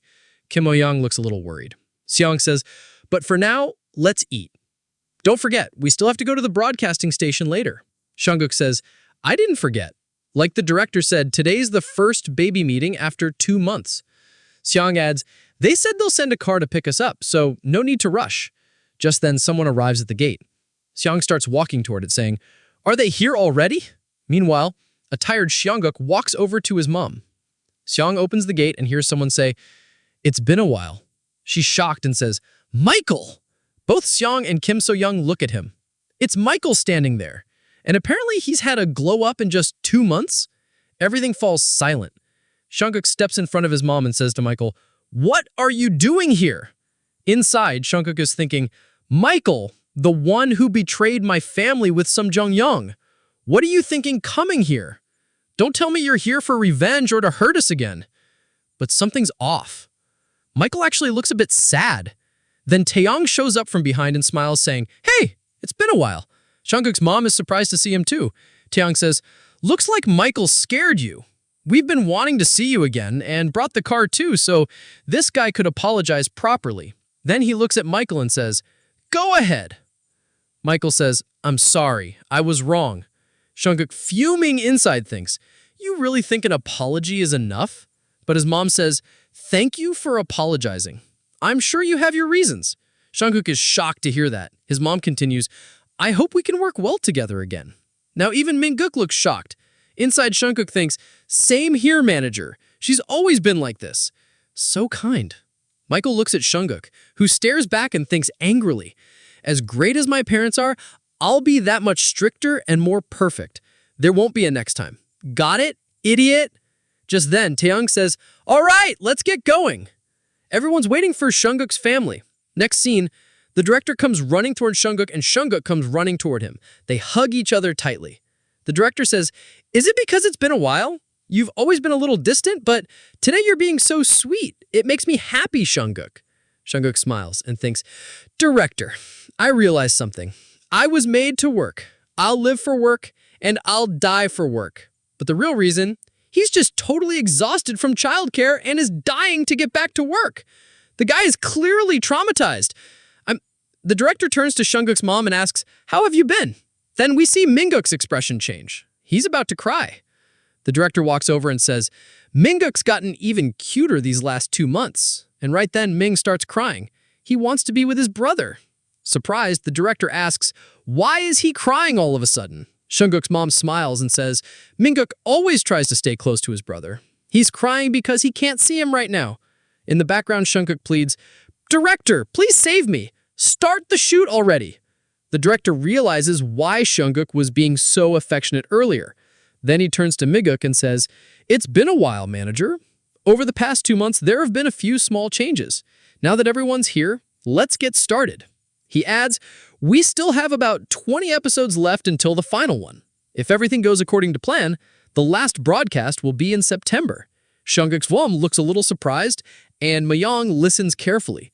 The director says, for the first broadcast of the year, I'm thinking of starting with a cherry blossom picnic. Next, we see Taeyang and Jaeyoung. Both are stunned by Jungkook's look. Taeyang says, Seongguk, you look like an actual cherry blossom festival. Jaeyoung says, you're basically spring personified right now. Taeyong adds, looks like the styling team really went all out. Then he asks, do you like getting compliments, Seongguk? Just then, the assistant director calls out, we're starting the shoot soon. All members, please gather here. Jaeyoung picks up Seongguk and says, let's go. Just then, a black car pulls up. The driver says, we've arrived at the filming location just as you instructed, Vice Chairman. Inside the car is none other than the chairman himself. Yes, the one from Samjeon Company. Why he's come here, we're about to find out. Looking out the window at Songuk, the chairman thinks, "Did I really need to come here myself?" We're shown a flashback. Inside the chairman's office, a man steps in and says, "That concludes today's business report." But then the chairman asks, "Secretary Young, what about that matter?" Secretary Young replies, "You mean the exclusive contract with that child, Jae-guk?" The chairman nods, "Yes. What's the update on that?" Secretary Young explains, "Just as you instructed, we made them an offer, but the parents seem a little overwhelmed by the scale of the contract. Progress has been slow. Would you like me to apply some pressure?" The chairman shakes his head. "No, let it be. What's more important is this. What do you think about the contract, Secretary Young?" Secretary Young pauses, then says, "To be honest, for someone with that little experience, it does seem a bit excessive. Is that child really worth that much?" The chairman replies, "Worth? There's something captivating about him, an undeniable connection, like blood relation. You get what I mean? He clearly feels a blood bond with Songuk. Looks like he hasn't truly forgotten him." This story is about to get more intense. Back to the present, the chairman steps out of his car and says, "Wait here, I just need to confirm something." Jaeyoon spots him and turns to Taeyong in surprise. "Hey, isn't that guy the vice chairman of Samjeon?" Songuk sees him too, and his heart starts to race. In his mind, he says, "My father from my past life. What kind of man is he really?" He remembers how the chairman was raised as the eldest son of the man who built the Samjeon Empire, his grandfather. He was groomed from a young age to be the heir. Though his leadership style was different, his grandfather was a founding monarch. His father, the current king, was all about performance. Performance-oriented, that's the word that suits him best. A man who cared only about results, be it his wife, his company, or his children. Minhyuk and Mijin couldn't live up to his expectations and always ended up doubting themselves. But what about me? Well, I was the son who shattered his expectations and soared far above them. I was a genius. But still, our relationship was never comfortable. He was my father, and I was his son. It was irritating. Back to the present, by mistake, Songuk blurts out, "Father." The chairman looks surprised. Songuk quickly covers his mouth, thinking, "That slipped. I didn't mean to say it." But the chairman walks up with a smile and says, "Hello, Songuk. Do you remember me? We met during that washing machine cover shoot." Songuk responds coldly, "No, I don't know you." The chairman smiles faintly. "Really? Then why did you call me father?" Songuk quickly denies it. "I didn't." The chairman says, That's strange. I could have sworn I heard it." And in his mind, Songuk sighs, "I forgot. This man's unbelievably stubborn." Just then, the director and Kim So-young arrive. The director asks, "Vice Chairman Jong Jeong, what brings you here?" The chairman says calmly, "I just wanted to see Songuk quietly. Sorry if I disrupted the shoot." The director, a bit confused, asks, "To see Songuk?" The chairman responds, "Yes, I just wanted to see him in person. His bright eyes remind me of my own childhood. Seeing him like this only confirms it." Turning to Kim So-young, "Have you had the chance to review the contract?" She nods. "Yes, I've looked it over." The chairman smiles. "We're always ready for an exclusive contract. Please contact us once you've made your decision. And if you have any additional conditions, let us know." Just then, Songuk blurts out, "Money! I want money!" His mom quickly covers his mouth, but inside Songuk is screaming, "Give me money! My past life dad's loaded!" The chairman chuckles and pats his head. "Why not? I'll have the money ready for you." Then he adds, "I'll see you again once you're ready," and walks away. Songuk in his thoughts says, "Father, I never thought I'd get involved with you again in this life.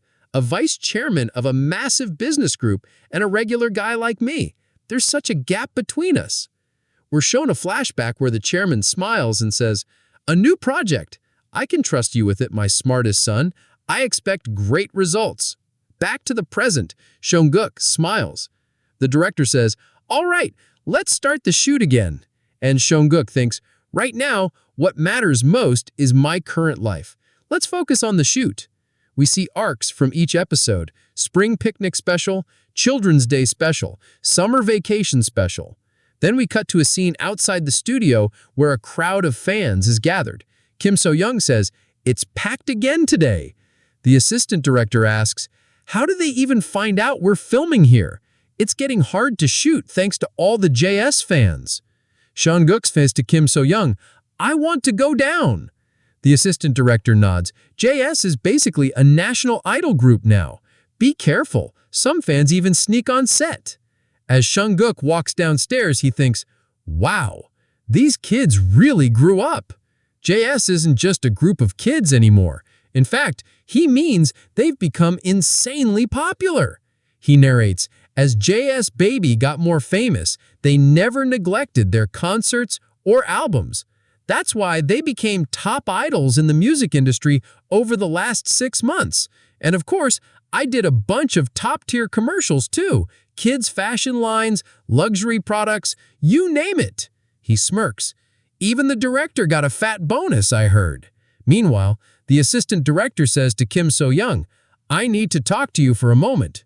Songuk keeps walking and thinking, "With everyone around me successful, JS Baby doesn't have much time left." Maybe the next shoot after the upcoming episode will be our last, he adds. I'll go ahead first. But suddenly, someone grabs his hand, startling him. Songuk, will you help me? Songuk freaks out. You scared me. Turns out it's Taeyong hiding from fans. He whispers, Calm down, they'll hear you. Songuk asks, So, what do you need help with? Before he can answer, the assistant director shows up. What are you two doing here? Get to the set. Taeyong hesitates. I wanted Songuk to help us pick our title track. Scene shifts. The assistant director hands him a mic. Taeyong says, Are we really filming this? It's not that special. The director filming says, Then tell us, what's up, Taeyong? He explains, We're about to release a new album. All the songs are done, but we can't agree on the title track. Everyone's got a different opinion. It's even causing fights. That's why I asked Songuk to help choose. The director raises a brow. I know he's smart, but a 1-year-old picking your title track? Meanwhile, Songuk listens to each song with full focus. Taeyong adds, At first, we were unsure too, but then we remembered Songuk made us who we are today. Even though we had no experience, we learned a lot about childcare thanks to him. We wanted his mark on this album before the show ends, and we all go our separate ways. Songuk listens carefully. Jaeyoon says, You liked the second song more, didn't you? No way! It's the third one, right? They all look at Songuk, waiting. Songuk thinks to himself with a smile, Having me choose the title track. Smart move, my kids. Your big bro knows the future. Then he says aloud, I choose this one. He picks. It's a lie. Lux is stunned. This one, but Jaeyoon beams. Told you he's got great taste. The director asks, What song is that? Taeyong answers, It's one Jaeyoon helped produce. Out of the 3, it's the most unique. Except for Jaeyoon and Beyond, everyone else wanted to make it a B-side, but Songuk picked it. Songuk, still smiling, thinks, Why not? In my past life, this was a B-side, but it crushed the charts. Stayed at #1 for 5 weeks straight. Even I, someone not into music, memorized some lyrics from hearing it everywhere. If this had been the title track, it would have been even more popular. Lux, nearly crying, clings to him. Songuk, think again. My song's better. But Songuk shakes his head and grabs the DVD, handing it to Taeyong. This is the one. Taeyong smiles and nods. All right then, we'll do our best to promote it. Since this whole scene was filmed, fans watching it later went wild, loving Songuk's choice. Anor's scene shift. JS Baby's final party. Kim So-young brings Songuk inside, and he wonders, why is it so dark in here? Are they planning something before the final episode? He smiles. Well, I'll play along like a good little kid. As soon as he enters, the lights switch on, and everyone shouts, Happy birthday, Songuk! The director laughs and says, the JS team wanted to celebrate your birthday, so they planned it with the final episode party. How do you like it? Songuk looks down, then suddenly lights up. I love it! And thinks, I thought everything would be predictable, but it really does feel nice when people celebrate for you. The director calls everyone for food, and the party kicks off. Kim So-young is all smiles. Then, a man walks in. I'm here on behalf of Vice Chairman Jung Jeong to congratulate you on the final episode. Here's a small gift. You can call me Secretary Young. Kim So-young opens the gift and is shocked to see Jin Sing. Secretary Young says, when you have time, please review the contract matter again. Kim So-young replies, of course, we'll try to visit soon. Scene shift outside. Mong says, you could have taken a few days to rest. Kim So-young replies, no, I promised during the party that we'd visit soon. Then she turns to Songuk. Aren't you tired? Songuk thinks, tired? I can't afford to be. I need to stay sharp. My cunning father never loses. Let's go figure out what his real intentions are. Scene shift inside Sam HQ. A woman greets them. Welcome to Some John headquarters. The vice chairman has been expecting you. As the doors open, Chairman Jin Jeong stands smiling. So, you finally came. It's been a while. Songuk, scene change. The group sits down in his office. Someone sets down tea. Songuk looks at the tray and thinks, wait a second. These are my favorite cookies from my past life. He grabs one and starts munching. Monk smiles and says, thank you for the warm hospitality. Chairman says, there's no need for that. So, did you go over the terms of the contract? Mong looks a little nervous and says, yeah, this offer sounds way too good, but it's hard to trust. A 1-year exclusive contract and a signing bonus of 1 million young. Is that real? Hearing that, Songuk drops his cookie in shock and stares at the chairman. The chairman nods and says, yes, it's real. Songuk starts thinking to himself, since this contract was proposed by father, there must be something more to it. These contract items are way too good. This kind of treatment is only given to top-tier celebrities. Father, what exactly are you thinking? The chairman smiles and says, you look surprised. Mong replies, honestly, I just don't get it. Why would you offer such a huge amount? The chairman answers with a smile, well, it's an investment. Secretary Yang, show her the documents. Secretary Yang hands a file to Kim So-young and says, this is the Samjo program we've been running for a long time. Samjo is always looking for talented individuals to support. The vice chairman judged that Songuk is a gifted child worthy of that scholarship support. Kim So-young is shocked. Our Songuk is gifted and smart? Yes, but still, this is a lot to take in. Oh. The chairman continues, Songuk, in my eyes, you're very special. You're smart and brave. With the right support beyond your expectations, I believe you can become someone truly great. What do you think? Kim So-young is even more surprised and is about to say something when Songuk interrupts. Why not? Inside, he's thinking, he's obsessed with results. In my past life, too, father-like talented people, your judgment's on point. I'll become more capable than all the talents you surrounded yourself with. Then Songuk confidently looks at the chairman and says, I'm going to be the best. Kim So-young asks Songuk, what are you saying? But seeing his determination, the chairman is impressed and says, at this age, you already have more spirit than my own kids. Now I'm even more convinced to support you properly. Let me hand you the contract draft again. Both Meng and Kim So-young are shocked. The chairman adds, take your time, I'll wait. This contract will definitely benefit Xiong. The scene shifts to their home and Kim So-young says, Songuk, Minguk, it's bedtime now. She puts the kids to sleep and comes out. Songuk's dad says, you worked hard putting them to bed. You're Kim. So-young replies, honey, what do you think? His dad says, it's not like I know much about this, but like you said, it's an incredible contract. 1 million bond? I've never seen numbers like that. Kim So-young admits, to be honest, I'm scared. It's scary how someone like the vice chairman of a huge company like Samjung is so focused on Songuk. What if we accept such a good contract too fast and something goes wrong? Son, overhearing this, thinks, yeah, that makes sense. For people who haven't even saved millions before, a million bond contract would definitely be scary. He tries to explain with an example. Think about a fly raised inside a jar. When it gets out, it can only jump as high as the jar was tall. Because we grew up poor, when we get opportunities or money bigger than our dreams, it scares us. That's the real danger of poverty. It scares people so much, they stop even trying. Maybe I should try explaining it to them better. But just then his dad says, Kim O-yang, should we accept the contract? Songuk is stunned. So is Kim So-yang. His dad continues, think about it. With this contract, Songuk could live a totally different life. Not like ours, but going to a great school, landing a great job, maybe even living a life like the vice chairman of Samgen. With this much money, we could even start a new life ourselves. Hearing that, Songuk is happy. This is exactly what I wanted, his dad adds. For a better life, I want to take this chance for that hope. The next scene shows Secretary Young arriving. He says, thank you for reaching out. The vice chairman was thrilled you replied so quickly. He thought it might take over a week.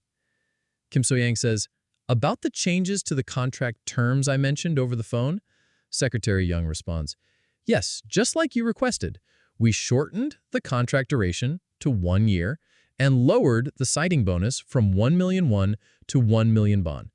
And taking Songuk's well-being into account, we added a clause to prevent overworking him. So-yang reviews the contract and thanks him. Songuk says, I want to see it too. Kim So-yang replies, all right, let's sign the contract. Just then, Secretary Young says, before that, we'd like to propose a few changes of our own to the contract if that's okay. Everyone is surprised. Mung, Kim So-yang, and Songuk. Secretary Young pulls out 2 documents with a smile and says, there are 2 important points I'd like to explain first. But Songuk snatches the documents from him and starts reading them carefully. Secretary Young smiles nervously. Songuk, please give those back. They're for adults. But Songuk innocently asks, stocks? Apartments? What does this mean? Secretary Young is completely shocked. Trying to control the situation, Songuk switches into child mode and smiles, what are stocks and apartments? I'm curious, tell me. Inside, he's thinking, you're surprised, huh, Secretary Young? Acting like a kid at this age seems a bit much, but to figure out father's plan, I'll do whatever it takes. Again, with wide-eyed innocence, he says, I'm curious, tell me, please. Kim So-young suddenly asks, wait, Songuk, you can read? He replies, yeah, I can read. She asks, since when? Secretary Young is amazed. Wow, a 4-year-old taught himself Korean reading. Songuk explains he learned by watching TV and reading newspapers.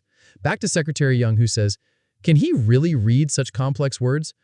The vice chairman was right. This kid is a gifted talent. Investing in him will be worth it. He smiles and continues, let me explain. Since you lowered the signing bonus from 1 million won, we'd like to compensate by giving you stocks in Sam Electronics worth the same amount, 1 million won in stocks, and a premium apartment in Samjun's upcoming Jam's development. Once construction is finished this year, we'd like to reserve a special Yongpyong unit for you. Kim So-yang is shocked. Songuk reads through the documents again and thinks, so the stocks and house are here. The document says, if the required 1-year service period isn't completed, all gifted stocks will be reclaimed immediately. Any taxes on stock returns will be the receiver's responsibility. Songuk thinks, just as I thought. This is father's strategy. Tempt people with rewards to earn their loyalty. But those rewards are only given if you prove yourself over time. The sweet promises are just bait to make people serve loyally. This tactic feels familiar. This is Jen Yi-jung's style. He closes the documents and says, looks great. Hand it over. I'll sign. Secretary Young is surprised.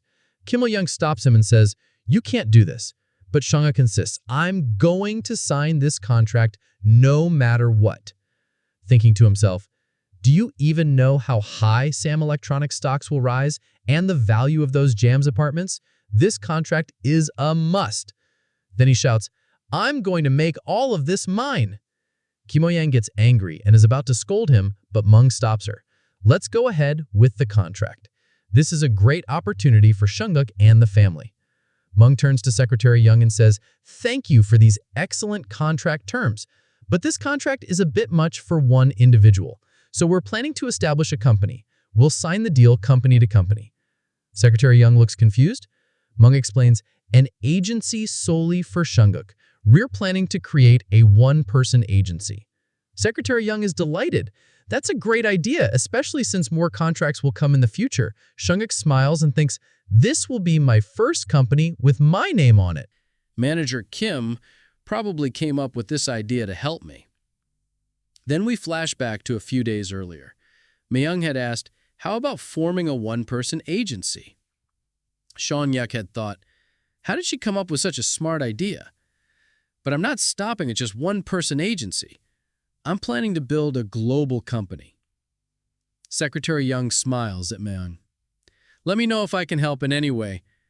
I'm excited to work with you. And finally, Seon-yuk signs a contract, happy and confident. That night, Kim So-young tells her husband everything. He's stunned. Stocks and apartments, and now our son knows how to read. So many amazing things happened today. He hugs Seon-yuk and says, "Of course your dad's proud of you, Kimo." Young sets the table and says, "Honey, let's have dinner now." Seon-wook's dad gets excited. "Wow, there's bulgogi and fish too." Kimo Young explains, "They already sent part of Seon-wook's contract money. I didn't spend too much. Just wanted the family to enjoy a bit of luxury." "That's okay, right, Seon-wook?" He smiles and thinks, "Of course. Being stingy with food only hurts the body." Then says out loud, "Come on, let's all eat quickly." Kim So-young asks, "By the way, what happened with your boss?" Seon-wook's dad explains, "I told him I wanted to try something on my own, and he suggested I prepare well and open my own shop. Thanks to Seon-wook, we received a nice amount. If we save properly, we might afford a commercial space by next year. And the boss said he'll teach me all the recipes and how to run the place." Kim So-young says, "Wow, that's amazing, honey. You should totally do it." Seon-wook adds, "I love the idea too. I'll support you." His dad smiles, "Thanks, son. Because of you, I now have a dream I want to chase." Seon-wook thinks, "Don't worry about money, Dad. Just move forward. I'll earn enough in a year to buy a dozen commercial properties." The scene shifts. Soon, Mia's on a call with Secretary Young. She says, "I was the one who recommended that boy to the vice chairman. I'm just a bit curious. Can you tell me how things are going?" Secretary Young tells her. Pom Sunumi says, "So he signed an exclusive contract with Sanjan and even started a one-person agency. Someone else is there too? None other than Sangkul Yan?" He growls. "He dared to sign with Samjung Electronics and start an agency. That little punk. I'll destroy them. I'll ruin them so badly no one will ever look at them again." Sunumi calmly replies, "That's a terrible idea." Sin Sung-jung is shocked. She continues, "Sung-yuk isn't the same kid anymore. Are you seriously thinking of touching Vice Chairman Jung Shi-sung's investment? From what I saw in that contract, the Vice Chairman has very high expectations. If you mess with such an important product, do you really think he'll forgive you?" Sin Sung-jung gets rattled and yells, "Shut up and get out and bring the renewal documents." Sumi walks out looking at the contract thinking, "Looks like our CEO still doesn't get it." She tears up the contract in anger. The scene shifts to Seung-wook's house. So-young is putting a face pack on him. He's thinking, "This feels great. Ever since I signed the exclusive contract with Samjang, a lot has changed. Manager Kim's been super busy handling all the paperwork. Since the one-person agency started, she's been filtering random casting requests. She's more active now. Dad decided after a family meeting that he'll open a Bossum restaurant after we move into the Jamsil apartment. And that day is almost here. Mam stays busy with Minkook and taking care of her skin in this dry weather. In my past life, I used to go to a skincare expert who charged thousands. But these cucumber slices feel even more relaxing. Maybe because it's Mom doing it?" Nate Kim So-young says, "Our son likes everything. Such a good boy." She tells him to stay with Minkook while she hangs the laundry. Dang Nain lays down peacefully. Just then, the news plays on TV. This week's top music chart. First place goes to Ella Me by JS. They've stayed at #1 for weeks. While munching on cucumber, Songuk thinks, these kids are doing well. They're performing the song I selected perfectly. You guys owe me big time. Someone rings the doorbell. A masked person is standing near his mom. As soon as they see Songuk, they say, you've been doing face packs? It's been a while and it looks like you've gotten a little chubbier. Kim Young steps in. Who are you? The girl removes her mask. It's Tsunemi. She says, sorry, I just got really excited seeing Songuk after so long. How have you all been? Kim So-young looks surprised. In the next scene, she's serving tea to Tsunemi. Tsunemi thanks her, but without wasting time, Kim So-young asks, so why are you here? Tsunemi sets the cup down and says, I wanted to apologize. I know it's sudden. Kim So-young asks, why now? Tsunemi says, because of you, you all suffered. I shouldn't have recommended you to Sinang Entertainment. I saw Songuk's potential and wanted to work with him, but I never expected CEO Sunang Young to go that far. Songuk, please forgive me. Songuk thinks, in my past life, Sunang Young and Young were just business associates, nothing more. Apart from the affair with my dad, she didn't intentionally hurt anyone. Yeah, she was sneaky, but she preferred winning people over rather than fighting them. He says, okay, I forgive you. Tsunemi smiles, really? You accept my apology? I'm big, Kim So-young says. Just coming here and saying all this means a lot. We're grateful you looked after our Songuk. Sumi gets emotional and hugs her. We're family. You can talk casually with me. But Songuk suddenly asks, what about Samjeon? You said you were from there. Sanmi smiles. Wow, Songuk's even talking now. His speech is really developed. She pulls out a document and says, I came to deliver this. It's related to the Samjeon contract. I got it from Secretary Yang Kim. So Yang says, I see. Please give it to me. But Sumni says, before I do, I have one more thing. I heard about Songuk's one-person agency.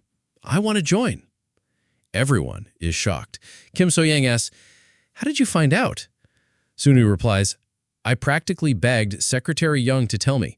My contract with Sinong Entertainment is over. I was disappointed in CEO Young.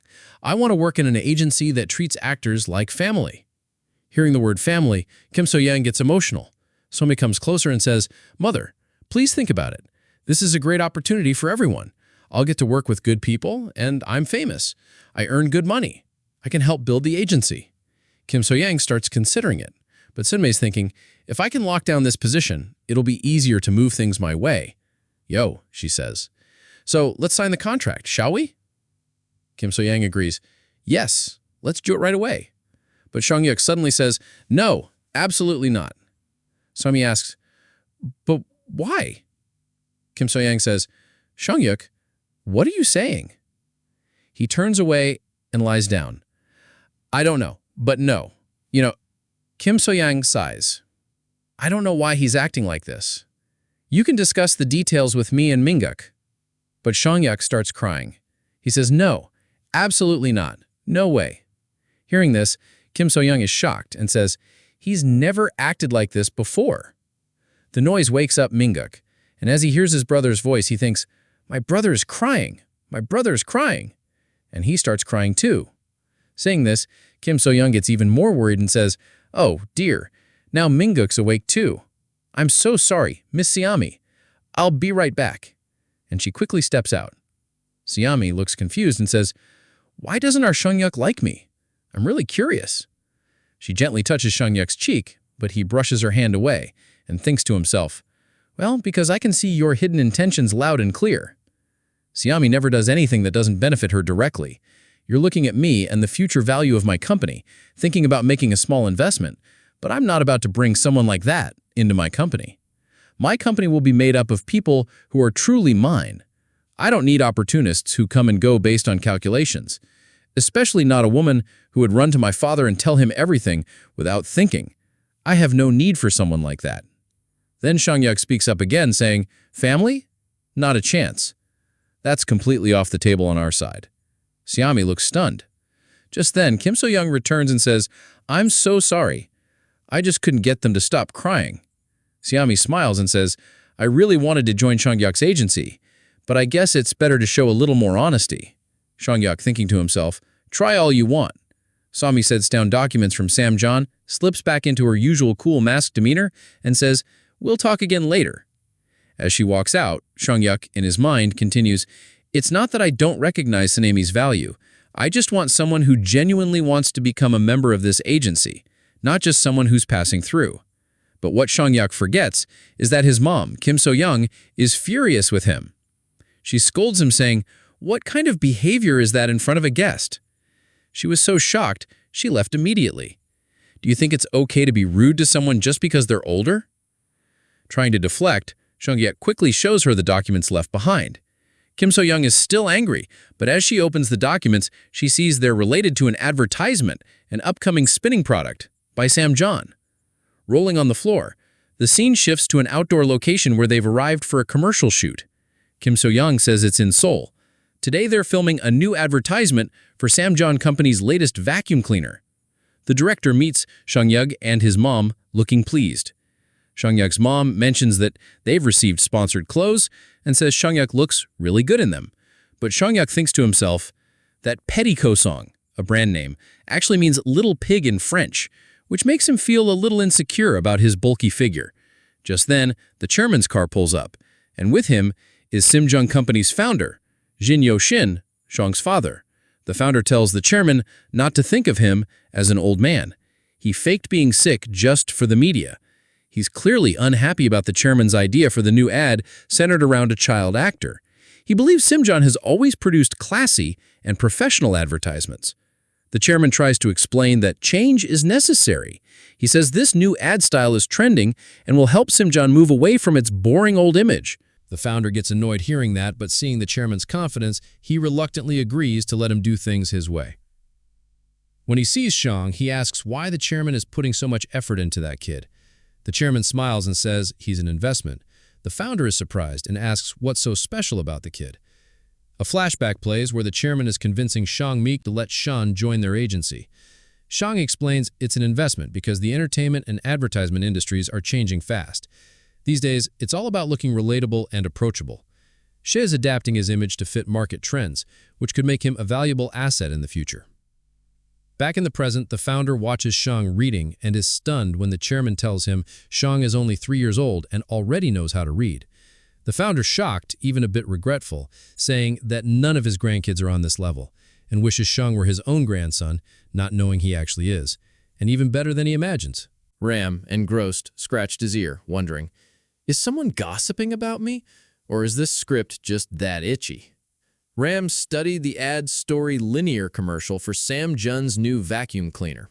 He grinned, certain this role would cement his value and steer the company's future. But his moment of confidence shattered when someone shouted his name. Spinning around, startled, he saw a pack of K-pop idols charging toward him like overexcited fans. To his surprise, they zoomed past, swarming So-young and his little brother instead. Only Tae, the blonde-haired idol, paused to greet Ram. "Yo, how's it hanging?" Tae asked, flashing a grin.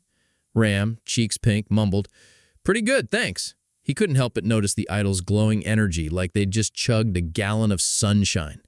"Thanks to you, Ram," Tae said. "Our song you picked? I've been #1 for 30 weeks." So-young's eyes widened. "Really?" she asked, and the idols nodded eagerly. Ram, flustered but proud, quipped, "Guess I'm the secret sauce behind your chart-topping stew." Pointing at the idols with a mock-serious glare, Ram said, "Time to pay up for my genius." Tae laughed, scooping Ram off the ground. "Name your price, little boss." Just then, director Jin Ha clapped his hands, rallying everyone. "Let's roll, folks. The set's ready." Tae marveled at the dazzling setup, muttering, "This place looks like it's ready for its close-up." The assistant director waved the idols over, and they hustled to her side. Ram, scanning the crowd, frowned. "Where's Michael?" The idols exchanged awkward glances, as if they'd been dreading the question. So-young, too, realized she hadn't seen Michael all day. Tae knelt down, his voice soft. "Ram, Michael," he left the group. Ram's jaw dropped, his voice rising. "Left? Why? Tae, stepping back, stammered. He just decided to go. He explained that after Ram called Michael out for a mistake, Michael got upset and left the country. Ram stood frozen, reeling. In his past life, Michael never quit the group, sticking it out despite later drama. This change hit hard. Could Ram's actions really rewrite the future? As he wrestled with the thought, a loud shout snapped him back. Two idols, June and Lucas, were squaring off, the assistant director struggling to calm them. June, shoving her aside, grabbed Lucas's jacket, fuming. "You think you're better than me because I can't act?" Lucas, staying cool, said, "I'm just frustrated with your attitude, man." June's temper flared, yelling, "Oh yeah? Let's see you try." The assistant director, exasperated, snapped, "If you hate Lucas's acting, Jae-hang, do it yourself." Jae-hang, eyes narrowed, grabbed the vacuum cleaner and launched into a painfully awkward, charming performance, all stiff gestures and forced smiles. The assistant director cringed, muttering, "Ugh, stick to singing." Ram shook his head, embarrassed for Jae-hang. The guy was a stage legend with a heart of gold, but acting? Not his jam. Lucas, on the other hand, was a natural, blunt, not your typical idol look, but a pro in front of the camera. Ram tugged Jae-hang's sleeve. "Let Lucas try it." Jae-hang, smirking, agreed, hoping Lucas would flop. Lucas hesitated, nerves kicking in, but Ram flashed a thumbs up. "You got this, man. Show him." Clearing his throat, he took a deep breath, grabbed the vacuum, and transformed. His performance was smooth, captivating, perfect. The assistant director cheered, "That's the one!" Lucas blushed, his cheeks as red as a stoplight. "Guess I'm the vacuum king now," he joked shyly. Jae-hang, stunned, forgot his earlier anger and slung an arm around Lucas. "That was killer, man! You're the lead!" Ram grinned wide, thrilled to see them patch things up. In his past life, Jae-hang and Lucas drifted apart, chasing solo careers and staying distant. Now, they were like brothers, laughing together. Ram realized he was changing things. Big events still echoed his past life, but he could nudge the details. Later that night, Shung is exhausted and just wants to go home. A girl approaches him. Shung's mom is surprised. It's Xiaomi who comes up to her and says, "After such a long commercial shoot, I came to help Shung's team. I even brought my car." In his head, Shung thinks, "This clever woman. She said she'd try her best and she's already making her move. I'm too tired for this, so I'll just pretend not to notice and accept her kindness." Xiaomi says, "Please get in the car and relax. I'll drive you home. Oh, and I also made a reservation at a great place." The next scene cuts to a large building where the car stops. Two women welcome them. Xiaomi says, "I booked us a room here." Sean is stunned. In his mind, he says, "This place, it used to be my favorite in my past life. The black bean noodles here are the best. I can't believe I'm seeing this place again. Back then, I used to sneak out here, sit alone, and eat my heart out. In this life, I never thought I'd even get to think about this place, let alone come here. I figured I wouldn't see it for another 10 years. Thank you, Xiaomi." Then he starts eating. Kim So-young says, "These dishes look pretty expensive." Xiaomi smiles and says, "I told you I'm giving my all to join your agency. You just enjoy your meal." Oh, and to prove how serious I am, we also dealt with Shung Young. Kim So-young is surprised. Xiaomi explains, "Even after doing Shung wrong, he kept spreading rumors about me and the chairman, so we taught him a little lesson." Shun finishes eating and says, "So that's what she meant by being honest." Then he tells her, "All right, Xiaomi, you can join. I'm ready." Xiaomi lights up and asks, "Are you accepting me just because you like the food?" Shun thinks to himself, "It wasn't just the food. It's confirmed. The future can change. And Xiaomi, maybe you'll turn out better than I ever knew. Maybe you'll even become a reliable partner." Xiaomi smiles and tells Kim So-young, "Did you hear that?" Shun said yes. "I promise I'll work hard and be a huge help to the agency. Please let me in." Kim So-young smiles softly and says, "Well, I'll talk to my husband and get back to you." The scene shifts to their home. Shun's dad is telling Shung's mom about everything. He listens and says, "I get it, but I'm still against it." Shung's mom asks, "You're against letting Xiaomi join our agency?" He says, "Think about it. We call it an agency, but we have no office, no employees. How are we supposed to manage her?" Shung starts thinking. He's not wrong. Right now, we only have one person running everything, our manager. Even if I help with HR and planning, we need someone to handle the company's finances. But finding good employees isn't easy. We need someone we can trust. Just then, Shun gets an idea and runs off. Ji-young says, "We should hire staff first." Ma-young agrees. "We need at least an accountant." Hearing the word accountant, Kim So-young starts thinking. Returns holding a book. It's an accounting textbook. She's shocked. Sung says, "This is Mom's." Kim So-young studied accounting.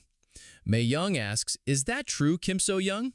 She admits, "I graduated from a commercial high school and even worked as a bookkeeper. I was thinking about getting back to work, but I don't know." Song interrupts her. "You can do this, Mom." She looks touched. Song thinks experience doesn't matter. It's just a small accounting startup. Trust matters more, and she's perfect for this. Hearing this, both Mung and Jeong smile. Mung says, "Song's right. You should give it a try." Ji-sung adds, "You've mentioned going back to work so many times." "I'll help too, honey." Kim So-young agrees and everyone's happy. Sung thinks, "I can trust this company with Mom. As her son, I'll focus on my talent and passion, and with her, my money will be safe."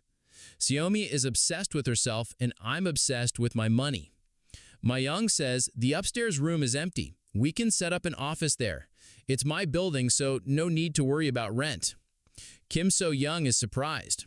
"Are you sure about all this?" Mung says, "Of course. This is my business too, right?"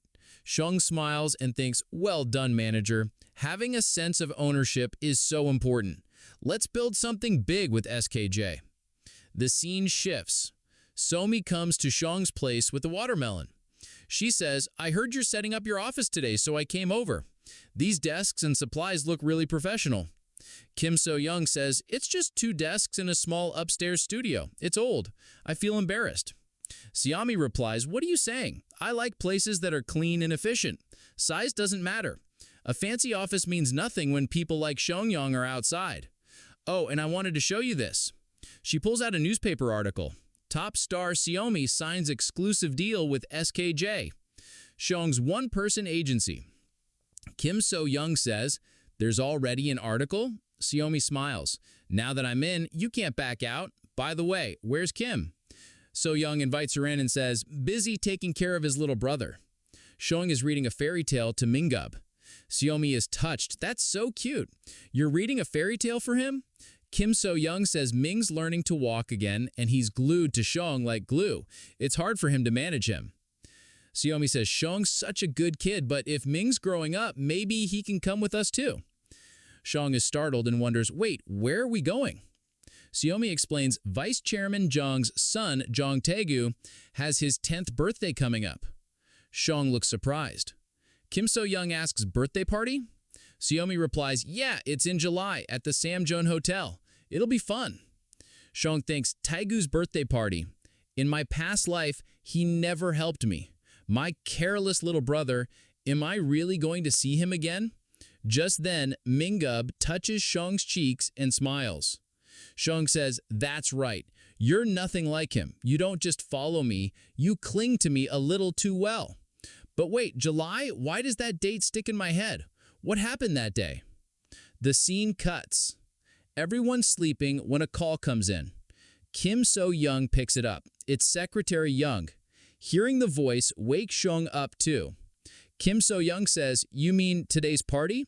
Everything was ready, but it's been postponed. There's some major breaking news on TV." Shong rushes to turn on the TV. His dad wakes up too. Shong thinks, "July, that's why this date kept bothering me." On TV, the news is reporting the country's supreme leader has passed away. The government is responding quickly. Cause of death, heart attack. The family is stunned. Thanks, that's right, July 1994, the day Kim Il-sung died. Right before South Korea was going to sign a peace agreement with North Korea, everything got shaken up. People feared another war. From the US to China and Japan, everyone was tense. North Korea went into internal chaos. Some were even hopeful it was time for reunification. What followed was Ariage's march. Everything became unstable inside the country and beyond. That's why Taegu's birthday party got postponed over 10 days. Totally normal. Jeonjong says the stock market has also taken a huge hit. Showing is shocked. Kim So-young asks, "You know how to check stocks?" He says, "I started learning after the Samjeon Electronics chairman gave us shares." Kim So-young playfully calls him cool, completely unbothered by the global news. Then Shong says, "Dad, let's buy stocks." Ji-sung looks surprised. But Seong insists. In his mind, he says, after Kim Il-sung's death, the Kospi Index dropped hard. People feared war and started selling to secure cash. That's exactly when to buy. When the market is on its knees, sell when it's on your shoulders. He says, buy this stock for me. Don't use your money, use mine. If you don't, I won't eat. His parents look stressed. Kim So-young says, what do we do? When he acts like this, he really won't eat. Jung says, kids do stuff like this. Let's just pretend we bought the stocks. But then Seong's greedy aura flares up and he yells, don't even think about fooling me. His parents are stunned. Kim So-young says, it's not that expensive. Let's buy it as an early birthday gift. Juzong agrees, all right, should I do it now? Seong thinks that one share is enough. It'll skyrocket soon. He grins thinking, now they'll listen to everything I say. Seong ends the scene thinking, big changes are coming. I don't know how much I can control, but one thing's for sure. I'll protect this family. Just the scene shifts to Taegu's birthday party. There are a lot of guests in attendance. Seong's mom, Kim So-young, and Mung look around completely stunned by what they see. Mung says, all this just for a 10-year-old? This really is a whole different world. But for Seong, this was nothing out of the ordinary. In his mind, he says, this is nothing. My own 10th birthday party was way more extravagant than this. There was a champagne fountain and a 10-tier cake made by a French baker. Obviously, after Kim Nelson's death, the government's been on edge. So, to avoid drawing too much attention, they really toned everything down. Just a 5-tier cake and a simple decoration setup. They start moving forward, and all around them, people are talking about just one thing, Kim Nelson. Just then, Secretary Young arrives with his son. His son greets everyone and says, hello, my name is Young Chil-soo. Si-hyung's mother, Kim Young, says, your son seems very mature. Si-young is surprised to see him and thinks to himself, Young Chil-soo. He was someone I really cared about in my past life. Chil-soo says, nice to meet you, Si-young. Let's walk a little. Secretary Young starts guiding Si-hyung's family to their seats while Chil-soo takes Si-young ahead. Si-young's mom, Kim Young, says, it's nice that Si-young now has an older brother figure who will look after him. Si-young thinks, well, even in my past life, he was a genuinely good kid. But then a girl passes in front of Si-young and he's completely shocked. He whispers her name, Jung-hae. Hearing this, Chil-soo says, do you know the daughter of Semjon Steele? Si-hyung replies, I think I've seen her somewhere. Though in his mind he's thinking, of course I know her. She was my first love in my past life, the woman I truly loved, but could never be with because she was Jung-hae. I even thought about marrying her. But when Semjon Steele collapsed during the IMF crisis, she accepted my father's offer. If she broke up with me, my father would support her family. She betrayed me for a bit of money. I hated her so much after that. I really resented her. I thought I only loved money, but turns out I was just a heartbroken fool. Anyway, back to Si-young. While watching Jung-hae, he thinks, now I understand. She was just trying to protect her family. The IMF crisis really was a serious problem. Chil-soo looks confused, but Si-young says, nothing, let's keep walking. Suddenly, someone steps on Si-young's foot, making him fall. His mom, Kim So-young, rushes to him and Secretary Young helps him up. Si-young, clearly angry, thinks, who the hell tripped me like that? The boy who tripped him speaks up and says, so this is the kid? The one my dad praises so much? It's none other than John Taegu, Si-young's brother from his past life. Si-young is furious. Taegu sneers. He's not even special. Why'd they invite him to my birthday party? But before he can say anything else, Si-young punches him straight in the face. Taegu falls to the ground. Kim So-young rushes to Si-young and says, what are you doing? Si-young replies, he pushed me first. Secretary Young helps Taegu up and asks, is that true, Taegu? Taegu scoffs. Seriously? You're doubting me? You trust that kid more than me? Secretary Young turns to Chil-soo, who confirms Taegu pushed him on purpose. Taegu gets even more enraged. Kim So-young says, still, Si-young, you shouldn't have hit him. Si-young replies, he deserved it.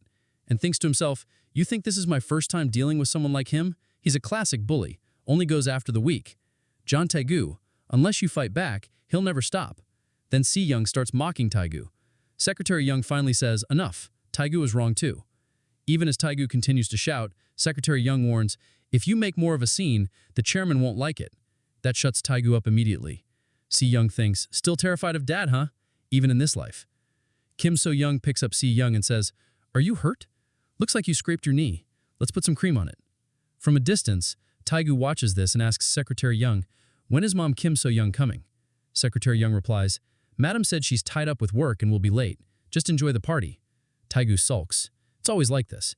Mom or dad never show up. This is my birthday. Feels more like a beggar's birthday party. He starts crying and Secretary Young tries to console him. Kim So-young looks over and says, that poor kid sitting all alone like that doesn't look right. Moong adds, seriously, it's his birthday and not even his parents are here. Are all ultra-rich families like this? It's just sad. Si-young thinks, well, it's true. At this time, Mom Kim So-young was super busy managing my famous politician, Grandma, and Dad never cared about birthdays, but I didn't mind. I was always busy greeting all the big-shot guests. But this kid, he's different. Taegu keeps crying.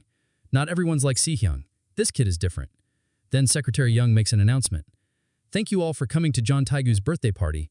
Please enjoy the food and the performance we've arranged. Kim So-young tells Si-hyung that she requested his favorite noodles from his favorite restaurant.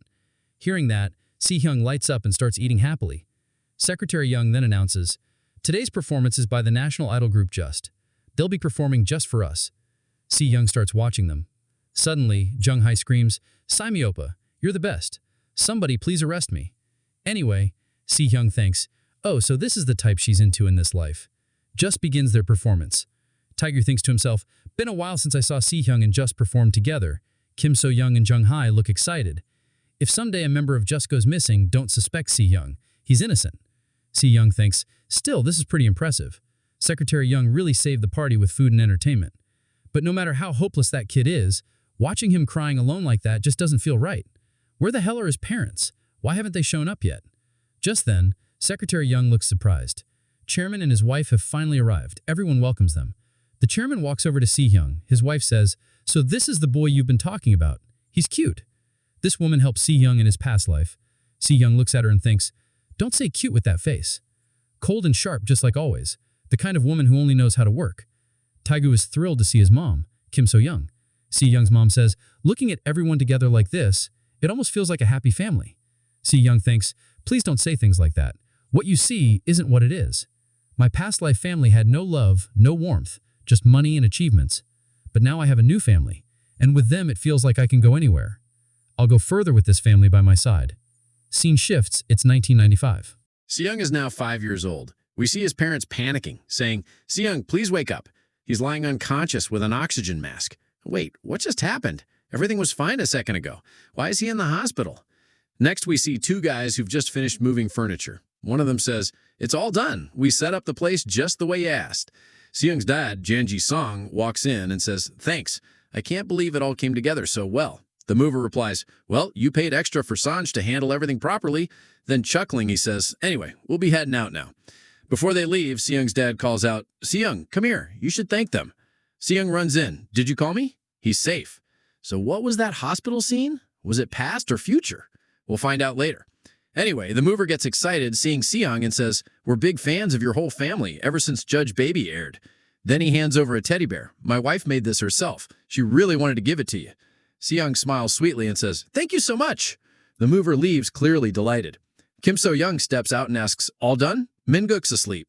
John-young happily yells, honey, come outside. From today, they're starting a new life in their new home. Looking around, Kim So-young says, I can't believe this is our house. Jeon Ji-jung adds, Chairman of Seamjun has a big heart. He just gave us this place. But Si-hyung doesn't care that much. He thinks, exclusive child model included company stocks and a new apartment in Jamal after 2 years. But before the contract even ended, father already sent us the keys. Official reason, construction finished early. Real reason, my major contribution to the Next G Image project. Chairman John had 3 flagship projects. Creating Simjon's Next G Image, securing property tech, and developing Simjon Semiconductors. Today, Simjon Electronics has surpassed Inji, becoming the most preferred brand. Sure, the quality of their products improved, but I can't say I had no role in it. Grandpa Jin Jo-chi even praised me. He should have given me more perks or bonuses. Suddenly, Ji-young asks, Si-hyung, what should we do today? Si-hyung is confused. What's he talking about?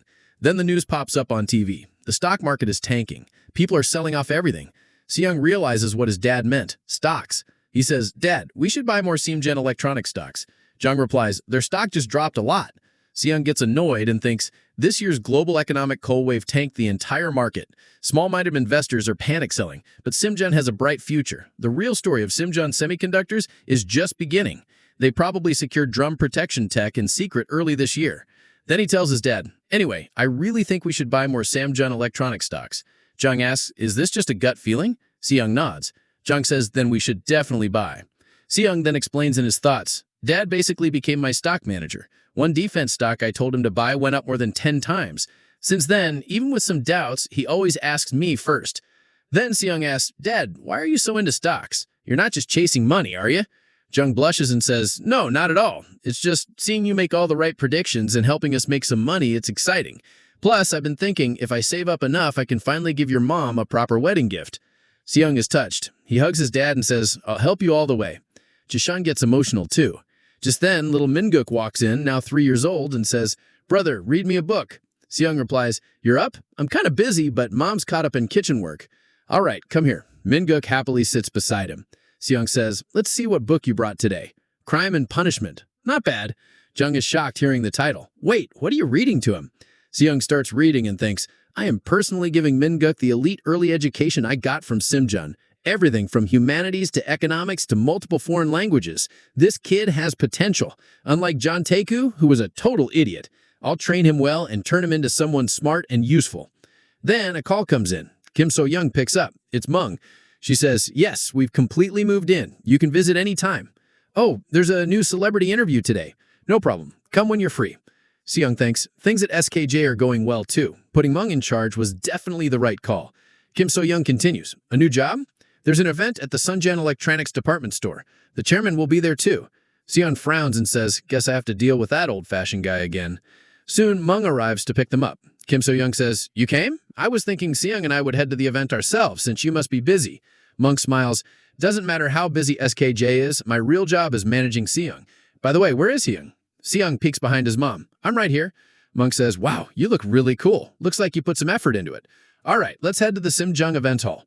In the car, Mung says, I talked to Shime. We're thinking about shifting the SKJ office to Gangnam. Kim So-young says, Gangnam? Isn't that super expensive? Mung replies, We can manage. Recently, we've signed some high-profile celebrity contracts. Visibility is really important in this industry, and Seong even said he liked the idea when he overheard us talking about it. She's about to ask Seong, but he's already asleep. Is he asleep, she asks. Kim So-young replies, He was watching over Minguk this morning. Must have tired him out. Mung laughs. Minguk still clings to his big brother like glue. It's so cute watching them call each other big bro and little bro. Anyway, we're almost there. What should we do about Seong? Kim So-young says, I'll take care of him this time. He can rest a bit before the event starts. Seong wakes up and says, Why is the bed shaking? Then he realizes he's not in bed. He's on Kim So-young's shoulder. She says, You're awake, Seong? He's shocked and thinks, Wait, we're already at the Simjin event? Since when? This is all Minguk's phone. Embarrassed, he says, Mom, please put me down. She replies, Can't you stay like this for a little longer? He says, No, your back will hurt. Just then, a man arrives and says, So, you're here. I've been waiting for you. I'm the PR director for this department store. We've prepared a waiting room. You can rest there before the event starts. Seong asks his mom, Is today's event inside the department store? She replies, Oh, right, I forgot to tell you. It's in a famous department store. We'll go straight to the Sunjan event area from the staff section. Seong thinks, a department store? Which stores were famous at that time in Sanjin? But this place seems way too run down for a department store. He looks around, shocked at the cracked walls and sunken floor. At that moment, San realizes something and suddenly panics. He quickly asks his mother, Kim So-young, the name of the department store. She replies, This place. This is the Inbit department store. Hearing that, Sian freezes in his mind. He says, Inbit department store? I remember one summer this building suddenly collapsed and so many people lost their lives. It was a disaster like never before. And the exact date of that accident is today. Sion is overwhelmed. What should I do now? How am I supposed to handle this? Is it really happening today? I barely remember the details of the incident. At the time, I was sent on my first overseas study trip by my father, Chun Jeong. I only heard bits and pieces later from the news. I don't remember much. His mom, Kim So-young, asks, Sion, what's wrong? Are you not feeling well? He's visibly shaken, thinking, this is not the time to panic. If something happens to Mom again, he grabs her hand and says, Mom, we have to get out of here right now. Hearing the commotion, the chairman arrives and says, Is everything all right? There's a lot of noise here. It's been a long time since we last met. You look a bit tired, Shone. Is everything okay? Singh clutches the chairman's clothes and pleads, We have to stop this. We need to cancel the event. The chairman's expression shifts. Thinks to himself, This isn't right. Father isn't the kind of man to be swayed by a child's emotional plea. This event must have been planned for months. I can't just ask him to cancel it without a good reason. Singh starts recalling the news reports. The A and B buildings collapsed, but the A building took the most damage. He tries again, insisting, "Please, Chairman, we need to change the event's location. The current location isn't safe. We should go to building B. It's bigger and better."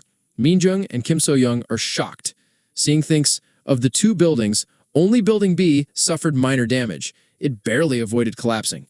"I don't have any other option but to trust my memories. We need to move there fast." Then his mom grabs him and asks, "Seem, what are you doing?" Cyan starts yelling. Kim So-young apologizes to the chairman, saying, "I'm sorry. I don't know why he's acting like this. I'll talk to him." So the chairman starts thinking. Just then, Secretary Young rushes over. "Chairman, there's a problem with the event hall." We see the event hall where a large crowd is gathered. The PR director is struggling to calm people down. The chairman looks at the chaos and says, "Things have really gotten out of hand." Secretary Young apologizes. "I'm sorry, sir." The chairman asks, "When did this happen? There were just a few people here in the morning. How did it get out of control so fast?"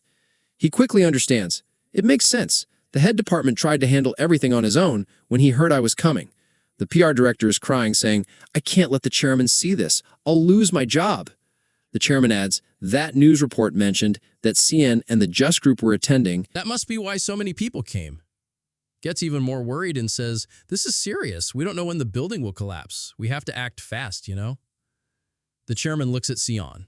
"So that's what you meant by changing the venue." Can smiles slightly. "Yeah, that's right. We never know when disaster could strike. Let's move to building B." The chairman asks Secretary Young, "Is there enough space in building B for all these people?" Secretary Young replies, "Yes, from what I know, there's a hall available." The chairman nods. "All right, we'll shift everything there." But the PR director objects. "Sir, that area isn't ready yet. We're activating our staff to manage the situation here. It would be best to continue as planned." Then Science steps between them and insists, "No, we have to move to building B right away." He thinks to himself, "I need to save everyone. Mom, Dad, I have to save them all." Seeing his determination, the chairman finally says, "Understood." Secretary Young changed the venue to building B's hall. The PR director protests again. "Chairman, the ventilation system in building B isn't working. Neither is the air conditioning." The chairman replies, "Is that so? But it's still better for people to be uncomfortable from the heat and crowd than to risk dying in a fatal gas explosion. A little discomfort is better than death." He starts walking toward the hall. The PR director is in tears. Secretary Young adds, "Let's cooperate for now." Science smiles, thinking, "This is good. Now Mom, Dad, and everyone else will be safe." Siam looks around and finds what he was searching for, the fire alarm.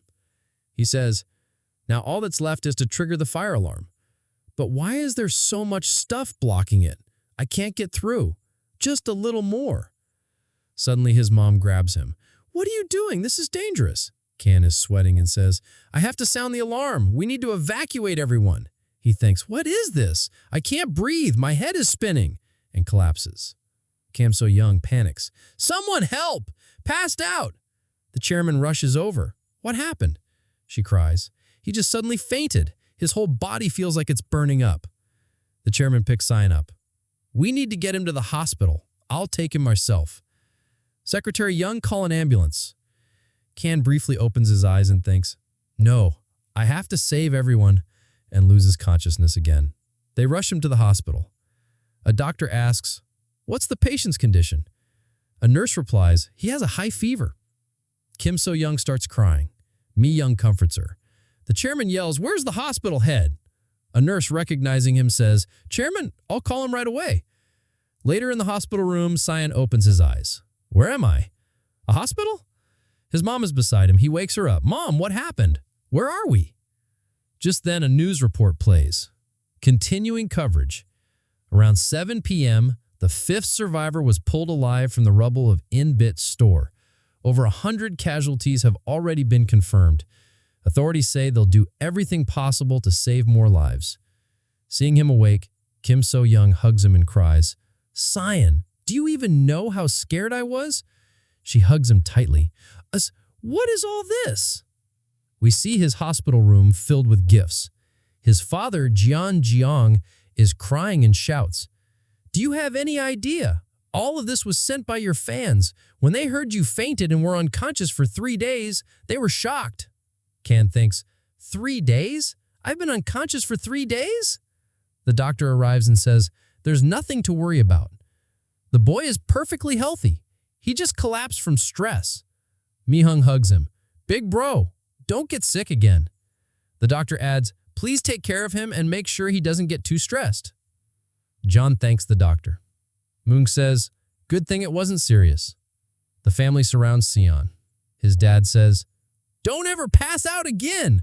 Always stay healthy, my son. Seeing their love, tears fill Sheen's eyes. He thinks, Mom, Dad, Mingguk, I'm so sorry for worrying you all. Then Sion asks his mom, did something bad happen?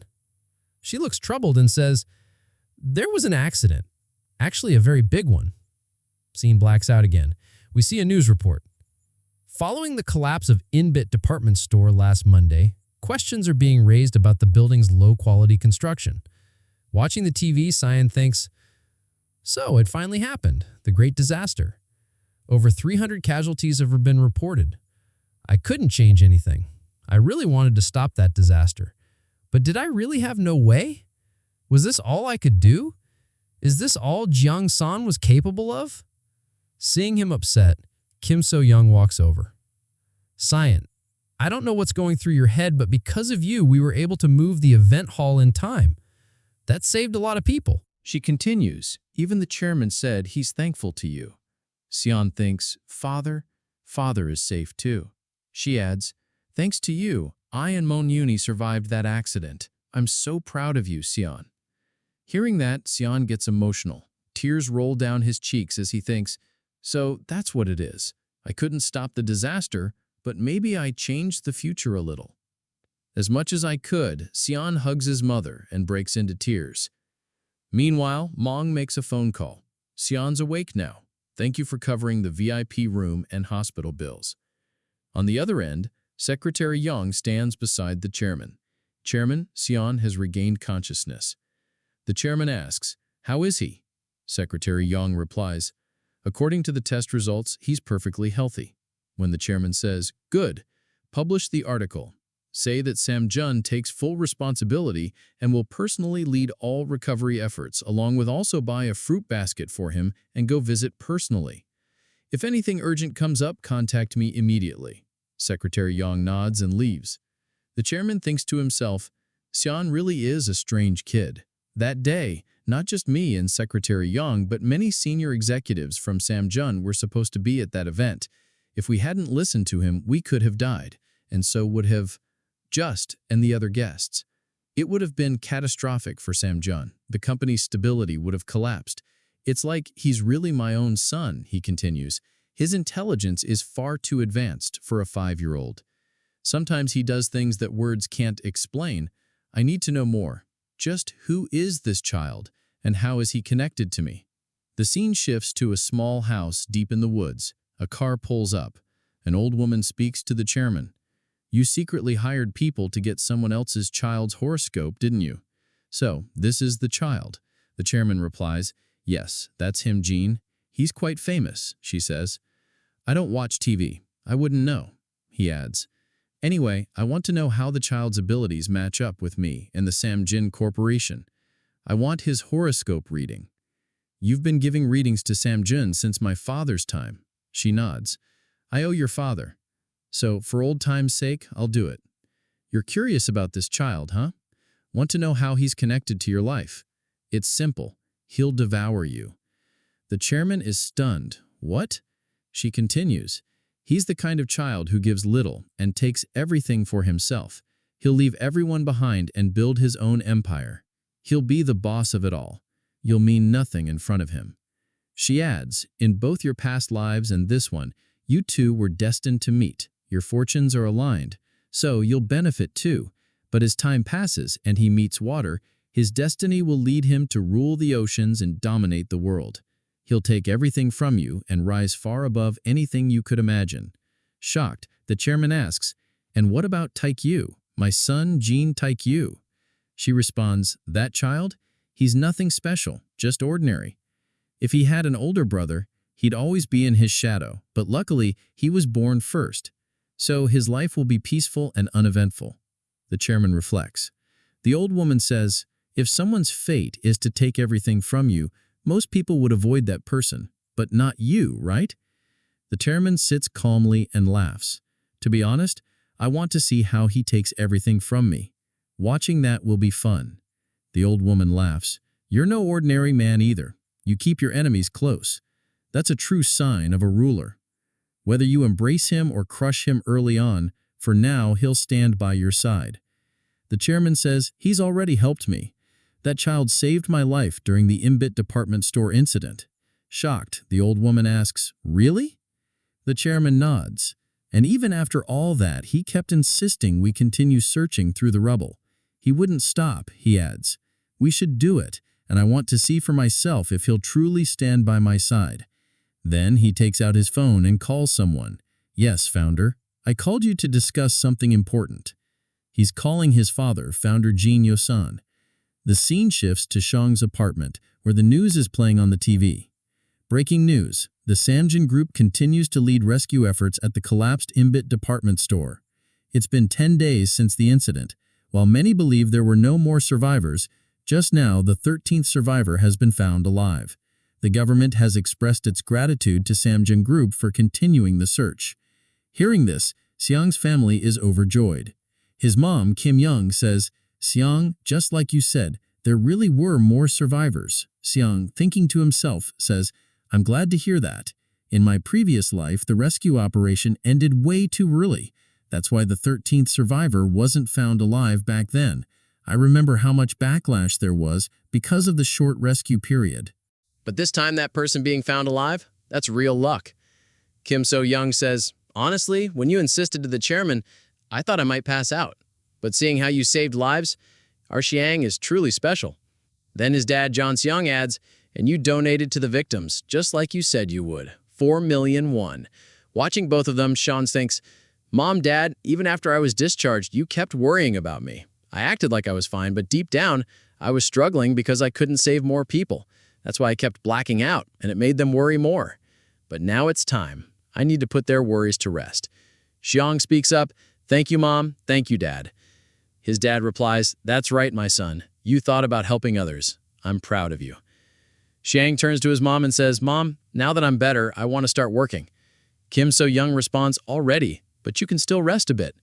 I think a kid your age should focus more on playing and enjoying life. But Xiang says firmly, no, I want to work, and I will. His parents look at each other and say, well, he's made up his mind. There's nothing we can do. Let him do what he wants. Xiang thinks to himself, I have to work because soon the scene shifts to a commercial shoot where Sanamai and Xiang are working. Sanamai suddenly shouts, what did you just say? Simeon Jones' exclusive contract isn't going to be renewed? The director chimes in, ma'am, please focus here. Sanamai apologizes and returns to shooting the commercial for a new Simjang product. After a short break is called, we move to the waiting room. Xiami looks at Xiang and asks, what do you mean? I know the exclusive contract's almost up, but why won't it be renewed? Simjong doesn't want to continue. Xiang calmly replies, it's the rate move for me. Inside, he's thinking, I never aimed to be a celebrity. I only worked as a child actor because kids don't have many options to make money, but now I've saved up enough. It's time for me to walk my own path, to build a top-tier company of my own. Sanamai nods. Yeah, businessmen should do business. I'm not really sure what that means, but I guess it's not a bad decision. Why do I keep treating you like a kid? You're doing things grown-ups can't even manage. Thinking to herself, she adds, being Saijay's exclusive model gives you insane fame and money, and you're just walking away from that. Then she says out loud, but whatever you choose, you're gonna crush it. Xiang smirks, of course. She asks, did you talk to your manager and everyone else about this? Xiang nods. Sanamai thinks, he's not joking, is he? Suddenly, someone knocks on the door. It's the director. Sanamai asks, Director, is break time over already? But then more people appear behind him, and the director says, actually, ma'am, someone's here to see X. These people enter, and Xiang is visibly surprised. Among them is none other than the chairman, who looks at Xiang and says, son, I heard you're free after the shoot today. Xiang nods. Then the chairman says, so, will you have dinner with me? He picks Xiang up in his arms, to which Count replies, I can walk by myself. Hearing that, the chairman smiles and says, "Don't you like it when I carry you?" Looking at the chairman like that, Count thinks to himself, why is he acting like this today? Is he trying to sweet-talk me into something? Maybe he's planning to sell me off or something. Card's getting suspicious of the chairman. Just then, CME walks in and says, "Well, I'll be going now, chairman. Even if it was for a short while, it was nice to see you." CM feels something's off between them and thinks, what's going on here? And why is she talking like that? Then the chairman says, "If it's you, I know you'll understand everything eventually." Sadami, with a small smile, replies, "I knew from the beginning that this relationship would end someday. Once you become the owner of Samjung, this will be for the best. You should remove anything that could become a rumor later." The chairman has officially broken up with Shomi. Seeing this, Sion thinks, now I remember there was a time when Shomi left my father's life. That's when they ended their relationship, probably to avoid any scandals once my dad became the owner of Senjung. As Shomi walks away, she says, "Goodbye, Sion. See you later." Watching her go, Sion thinks, she left just like that. No hesitation at all. Shomi, you really are something. Then the chairman says, "All right, Shang, let's go." Shang gets nervous and thinks, where are we even going? The scene shifts, we see a large building. It's a restaurant. And not just any restaurant. It's Shang's favorite one. Shang lights up and says, "Wait, this is my favorite Chinese restaurant." Just then, he hears someone call his name. He turns around and it's his mom and dad. The chairman says to Shang's parents, "Come on inside. They're waiting for us." Hearing this, Shang thinks, someone's waiting. Who and why did he call my parents here? They walk in, and a man welcomes them. It's none other than the founder of Samjung, Jan Yoshin. He says, "So, you're the kid, John Songuk." Dishes start coming out one after the other, and the staff says, "Please enjoy your meal." Sion's eyes light up when he sees his favorite dishes. John Yoshin laughs and says, "Go on, dig in. You must be starving after coming all this way. Don't hold back. Eat as much as you want." Sion's parents start eating, but they look uneasy. They're wondering why they were called here in the first place. Sion glances at the founder and thinks, eating with the founder of Samjung? It's a little awkward, but hey, these are my favorite noodles. I don't care, even if he kicks me out of the company. And with that, Sion starts eating. Founder John Yoshin laughs and says, "Ha ha ha, you're really eating with your heart." Sion thinks, seriously, what's going on here? Why is the founder of Samjung Grandpa himself suddenly here? He built this company from scratch.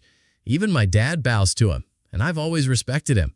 So why show up like this out of nowhere? Then the founder turns to Sion's dad and says, "You're not eating much. You don't like the food?" Sion's dad replies, "No, it's great. But more important than the food, I want to know why we're here." No one says anything for a moment. Then John Yoshin says, "Because science saved both my son and my company.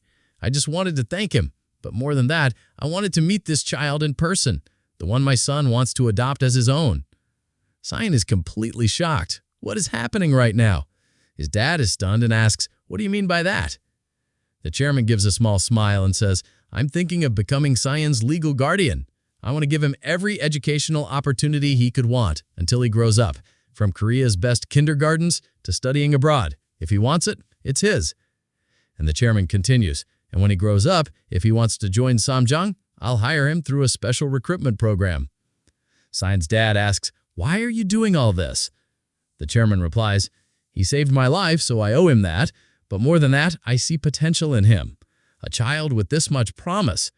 I want to see just how far he can go." Then the founder says, "You're going overboard trying to make him your son. What can I even say?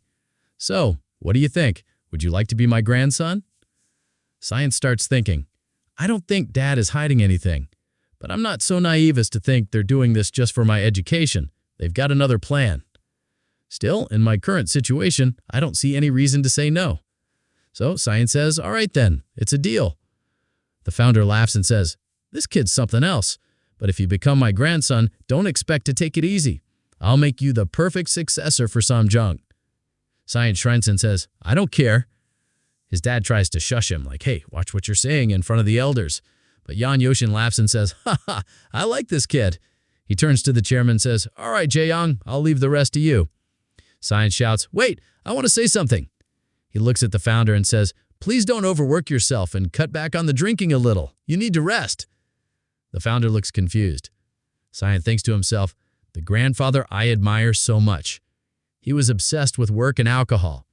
Even on the day he died, he never stopped working or drinking. If he had taken better care of himself, maybe we could have spent more time together. That's why science says health matters the most. The founder chuckles and says, "You're right, health is important." Even Mom is surprised to hear that. The founder keeps laughing, and the chairman turns to Science's dad and says, "Think about it. Let me know your decision." Science's dad replies, "Yes, Chairman, I'll call you soon." But then we notice something. The founder's expression changes slightly, and he puts a hand over his chest. Is this the end of his story? We jump ahead. 1 month later, the scene shows Science's apartment. His dad says, "All right, let's eat. This is Jamcell Branch's special original blossom." Science takes a bite and thinks, "This is amazing." He starts eating quickly. Mung says, "Sorry I couldn't make it to the store opening." Dad replies, "Sister, don't say that. I know how busy you are managing SKJ." Science enjoying his meal and thinks, "The last month has been hectic for the whole family. Dad finally opened the store he always wanted, and Mom's been helping him a lot so they can focus on their work. That's why I've been looking after Minguk." Manager Minguk has been busy hitting SKJ's performance targets. After all, someone has to fill the gap left by a big star like me going on temporary retirement. That's not an easy role to fill. Then Mung smiles and says to Cyan, "So Cyan, are you enjoying your childhood lately? This is your first real break. Did you do everything you wanted to do?" Cyan says yes, and thinks to himself, "Based on the money I've saved, I've come up with a solid investment plan, and I've already prepped a strategy for the upcoming IMF crisis." Yeah, that was a meaningful time. Just then, Sion's mom turns to Myung and says, "Sis, please scold." Myung looks confused. Soon's mom explains San doesn't want to go to kindergarten. Myung turns to Sion and says, "Sion, that won't do. I don't care how smart you are, you still have to go to kindergarten." Kian refuses and thinks, "No way! I'm way too old for kindergarten. What am I supposed to do? Surrounded by a bunch of 5- and 6-year-olds. We see a funny panel where Sion, in his older form, is sitting in class and a kid looks at him and asks, "Who are you, mister?" Sion thinks, "I've got way too much going on to waste time on stuff like this." He then shouts, "I'm not going to kindergarten. I can study on my own." Just then, there's a knock at the door. Sion's mom goes to answer it, and it's Secretary Young. "Oh, Secretary Young, you came all of a sudden, but you're here at just the right time," she says. Starts wondering, why did Secretary Young suddenly show up? We then see Secretary Young, his expression looks dark and serious. Thinks, why does he look like that? Secretary Young pulls out a letter and then tearing up says, "I came to deliver some news. The letter is an invitation to the funeral of founder Jong Yo-shin. That's right, the founder of Samjong has passed away." The scene shifts. Now the news is everywhere. "Good morning. We've just received word that the founder and chairman of Samjong, Jong Yo-shin, passed away suddenly 2 days ago in the early morning. His final farewell will be held at the Central Funeral Hall of Seoul Sam Hospital. Cause of death has been reported as a heart attack. Chairman Jin Yo-shin had a history of heart problems." Secretary Young turns off the TV. We see Shin and his family at the funeral home, visibly heartbroken. Sion's mom says, "How could this happen? I just saw him a month ago." Sin's dad adds, "Yeah, he looked perfectly fine." Secretary Young says, "Thank you for coming." Sion's dad replies, "Of course, we had to come. He cared so much about our kin." Secretary Young says, "The funeral hall is already filled with political figures and business leaders. It'll be difficult to get you inside, and we also need to think about Sion's safety." We see Sion looking really down. He thinks to himself, "Grandpa, it feels like we've been separated way too soon. I told you, didn't I, that you should cut back on drinking and working so much? Now I understand this drive I have to take my work so seriously. I got that from you." Tears start forming in his eyes. Secretary Young says, "We should head out now, Sion?" Sion nods. "Yeah, let's go." Secretary Young turns to Sion's parents and says, "I'll take Sion with me. We'll be back soon." Sion's mom replies, "Of course, and please tell the chairman we were truly saddened to hear this news." Secretary Young leaves Sion, most likely heading to meet the chairman. Sion thinks, Secretary Young, who brought the news of my grandfather's passing, also said my father wants to meet me. But why? He's already dealing with so much. Secretary Young brings Sion to the chairman and says, "Chairman, I've brought Sion." Sion walks up. The chairman is sitting quietly, deep in thought. Am I really taking on all this responsibility? Just because I'm now the director? He wonders. Even before the scent of the funeral flowers has faded, Sion asks, "Chairman, are you okay?" The chairman gives a small smile and says, "Are you trying to comfort me?" Sion thinks to himself, "Yeah, you're not the type to accept comfort, but still, you look really tired." The chairman is CI surprised by this and says, "You're right. It's tough doing something I've never done in my life, calling a child to the funeral hall just so I could see his face one last time." Well, he stands up and continues, "If I could say something lighthearted, I guess now this is my responsibility. I have to carry on my father's legacy. I have to pass it on fully to the next generation, to a successor who can handle this empire." Sion is stunning and shouts, "What do you mean?" The chairman asks, "Would you accept a sponsorship?" Sonner replies, "But my mom and dad haven't said anything yet." The chairman says, "I'm asking you. What's your opinion?" Sion answers, "My opinion? Then I accept it." The chairman says, "Good. Then start preparing next month. Secretary Yang will handle the transfer process to Samjong's kindergarten. Prove that you're a seed worth investing in starting now." And so begins kindergarten life. Are you excited for that? The chapter opens with the sound of a car pulling up, and we hear Secretary Yang's voice. "We're here, Seong. This is Samjong Kindergarten." Secretary Yang and Seong step out of the car. Seong is dressed in his kindergarten uniform. Secretary Yang says, "This is a great kindergarten. They teach and support kids who are gifted. It really is an excellent place." Hearing this, Seong thinks to himself, "Yeah, I already know. Sean didn't set this place up just to help gifted kids. They built this kindergarten to find and groom talented children, especially those from difficult backgrounds. That's the public story. But the real truth? This place is a private educational institute, secretly training the children of political and business elites. They have special classes for the rich kids and regular ones for the others. Whether it's special or not, I never planned to attend kindergarten at this age. But it looks like I have no choice but to go along with my father Jiang Jiayung's little test." Just then, the principal of the kindergarten arrives. She walks over and says to Secretary Yang, "So, is this the boy?" Secretary Yang replies, "Yes, this is him. Thank you for accepting the transfer so quickly." The principal says, "Well, this was Chairman Jiam Yang's request. Of course, we had to follow his orders." She then calls someone over. A young woman walks in and says, "Hello, I'm the homeroom teacher for Simjeon Kindergarten's Class A. My name is Lee John." Simyoung, looking at her, thinks, "Oh, this teacher is actually kind of cute." The principal continues, "This is his homeroom teacher. She'll be looking after him from now on." Teacher Lian looks at him and says, "You're Seong, right? Come on, let's head to class. Your new friends are waiting for you." We see some kids in the background, though their faces aren't shown yet. As Seong walks toward the classroom with Teacher John, he's thinking, "Wow, this place is pretty big. So many kids here." Teacher John says, "You'll have 5 classmates. They're all good kids, so try to get along."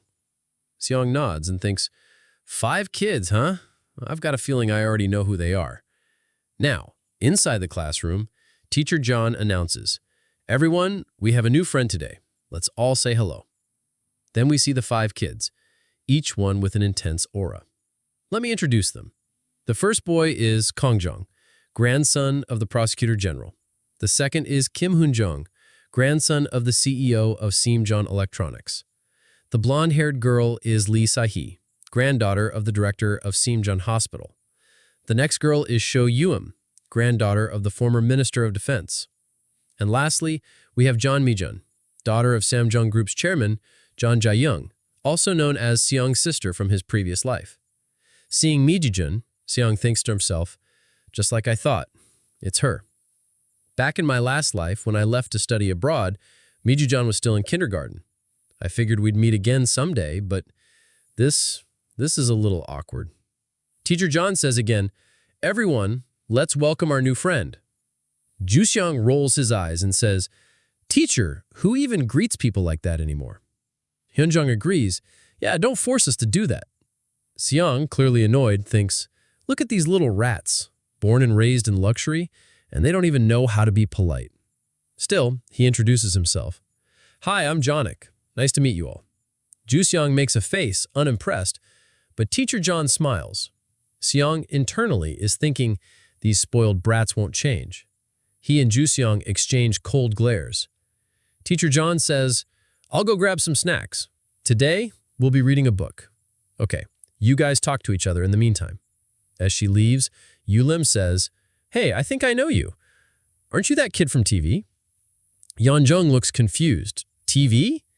Yulim continues, "Yeah, he's like a celebrity, a child actor." Chuseong chimes in, "Then what about your family? My grandpa's the prosecutor general, and Hyunjung's grandpa is the CEO of Seamjun Electronics. What does your grandpa do?" Seong clenches his teeth, thinking, these little rats. All they care about is their families. Someone needs to teach them that life isn't all about pedigree. Out loud, he says, "I don't have a grandpa. My parents run a restaurant." Hyunjung scoffs. "A restaurant? Not even a food company? Just a shop?" Juseong laughs. "What's a kid like you even doing in our class? Let me give you all some advice. Stay away from him." Just as they're about to keep trash-talking him, Mi Juseong speaks up.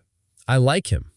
She walks over to Seong, hugs him, and says, "Hi, Seong. I saw you on TV?" Seong makes a face and thinks, she still goes after pretty faces figures. Mi Jujeon smiles brightly and says, "I like you. What about you, Seong?" He thinks, even in my last life, she chased after boys just for their looks. Guess she's always been like this. He awkwardly replies, "I think you're all right too." Mi Jujeon giggles. "Ah, he's handsome. It has good taste." From behind, Juseon yells, "Hey, Mijin, why are you being so nice to him?" But Mi Jujeon doesn't even look at him. She says, "Shut up already. I'm tired of looking at half-baked faces like yours. It's nice to finally have a good-looking guy in our class." She turns to Saihee and asks, "Right? Don't you agree?" Saihee nods. "Yeah, I think Seong looks really good. Mi Jujeon's totally right." Seong, hearing this, thinks, she's the granddaughter of the Samjun hospital director. She's completely under Mi Jujeon's control because of family status. How am I going to avoid Mi Jujeon? I'll need to come up with a plan. Suddenly, we see someone standing behind Seong, secretly taking pictures. The scene shifts to an office where a man is saying, "The John Songuk you mentioned is currently enrolled in Class A at Samjun Kindergarten. We've confirmed he's in the same class as the girl Mijian. Looks like Secretary Young arranged everything himself." The woman he's reporting to is none other than the chairman's wife.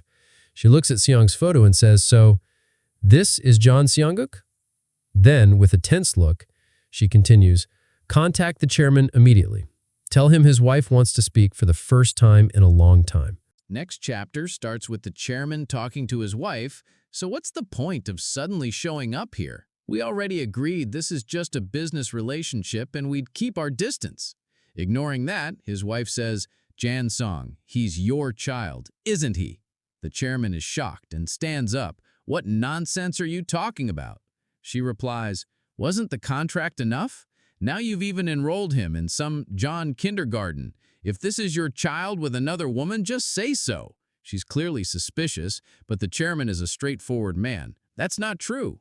If you have doubts, go ahead and get a DNA test," he says. She still looks unconvinced. Finally, he says, "We're done talking. I'm leaving, and don't call me again for something like this. I don't have the time." He walks out while she mutters to herself, "Something is definitely off here." The scene shifts to Seong's class at Sunjeon Kindergarten. Yurim asks the teacher, "Do you think this poor kid can really study with us?" The teacher corrects her, "Yoram, he's not poor, he's Seong." But Juong agrees with Yoram and laughs, saying, "You're right, he probably can't even write properly." They both laugh right in front of Seong. The teacher asks Seong if he's okay. He says yes. Class begins, and in every subject, music, arithmetic, crafts, Seong performs at the top level. The teacher beams and calls him a genius. But the other kids, especially Juseong, are clearly unhappy. A new teacher walks in, Thomas, the English teacher. "All right, kids, are you ready to speak English?" he asks. The class answers yes, except Seong, who's lost in thought. He thinks maybe he's a bit too far above the others and should tone it down. Saying he taught himself English might be too much. Juseong smirks. "Finally, something you can't do for someone who's been showing off all this time. You can't speak English, huh?" The teacher looks surprised. "Is that true, Seong? If you can't speak English, it's fine. You can just sit out." That irritates Seong. He answers in perfect English, "Don't worry, teacher. I can speak English. You can ask me anything." Thomas is impressed and praises him while Juseong is in shock. "How can a poor kid speak English like that?" he mutters just before Mi Jujeon shoves him aside. She smiles at Seong. You're amazing. You're great at music and everything else too. You're practically perfect. It's just basic knowledge, Seong says. And more importantly, you're getting a little too close, Mijin. Teacher Lai Jun is delighted. You're incredible, Seong. How about we test your intelligence today? IQ test? He asks. It's just a normal placement test for Class A, she explains. We usually do it later, but you're so smart that I'm curious. Ju Seong adds, I have to admit I'm curious about his IQ too. Lai Jun suggests doing it after English class. Seong agrees, thinking that in his past life, his IQ was around 150. With his new brain, maybe he could aim for 160? The scene shifts to Seong's apartment, where we see his IQ result, 121. His parents are stunned. His father says, now I'm actually starting to feel a little scared. Just how much of a genius is my son? He hugs him and crying, but Seong himself is upset. He thinks, 121? He's not a genius. This is lower than in his past life. He feels like an idiot, humiliated. His mother reviews his other performance scores, impressed, while Seong calls his dad over. What is it, my genius son? His father says. All right, enough of that. I have some information, Seong answers. We see Maijin's profile, showing she must have told him her father is about to build a new factory. Are you talking about stocks? His father asks. No, this is better than that, Seong says. We should buy land, Dad. His father is shocked. Land? Seong leans in. Samjun is planning to build a semiconductor plant, and I know exactly where. Not in Dongtaek Chong. He thinks that's exactly where Dongtaek Newtown will later develop. Back then, Samjun sold leftover land from the project and made a fortune. His father admits he's never done real estate before, but Seong asks, what, you don't trust me? It's not that, he says. Meanwhile, his mother receives a letter from Seong's school. She asks, what is it? He says, it's Jungmi's birthday party invitation.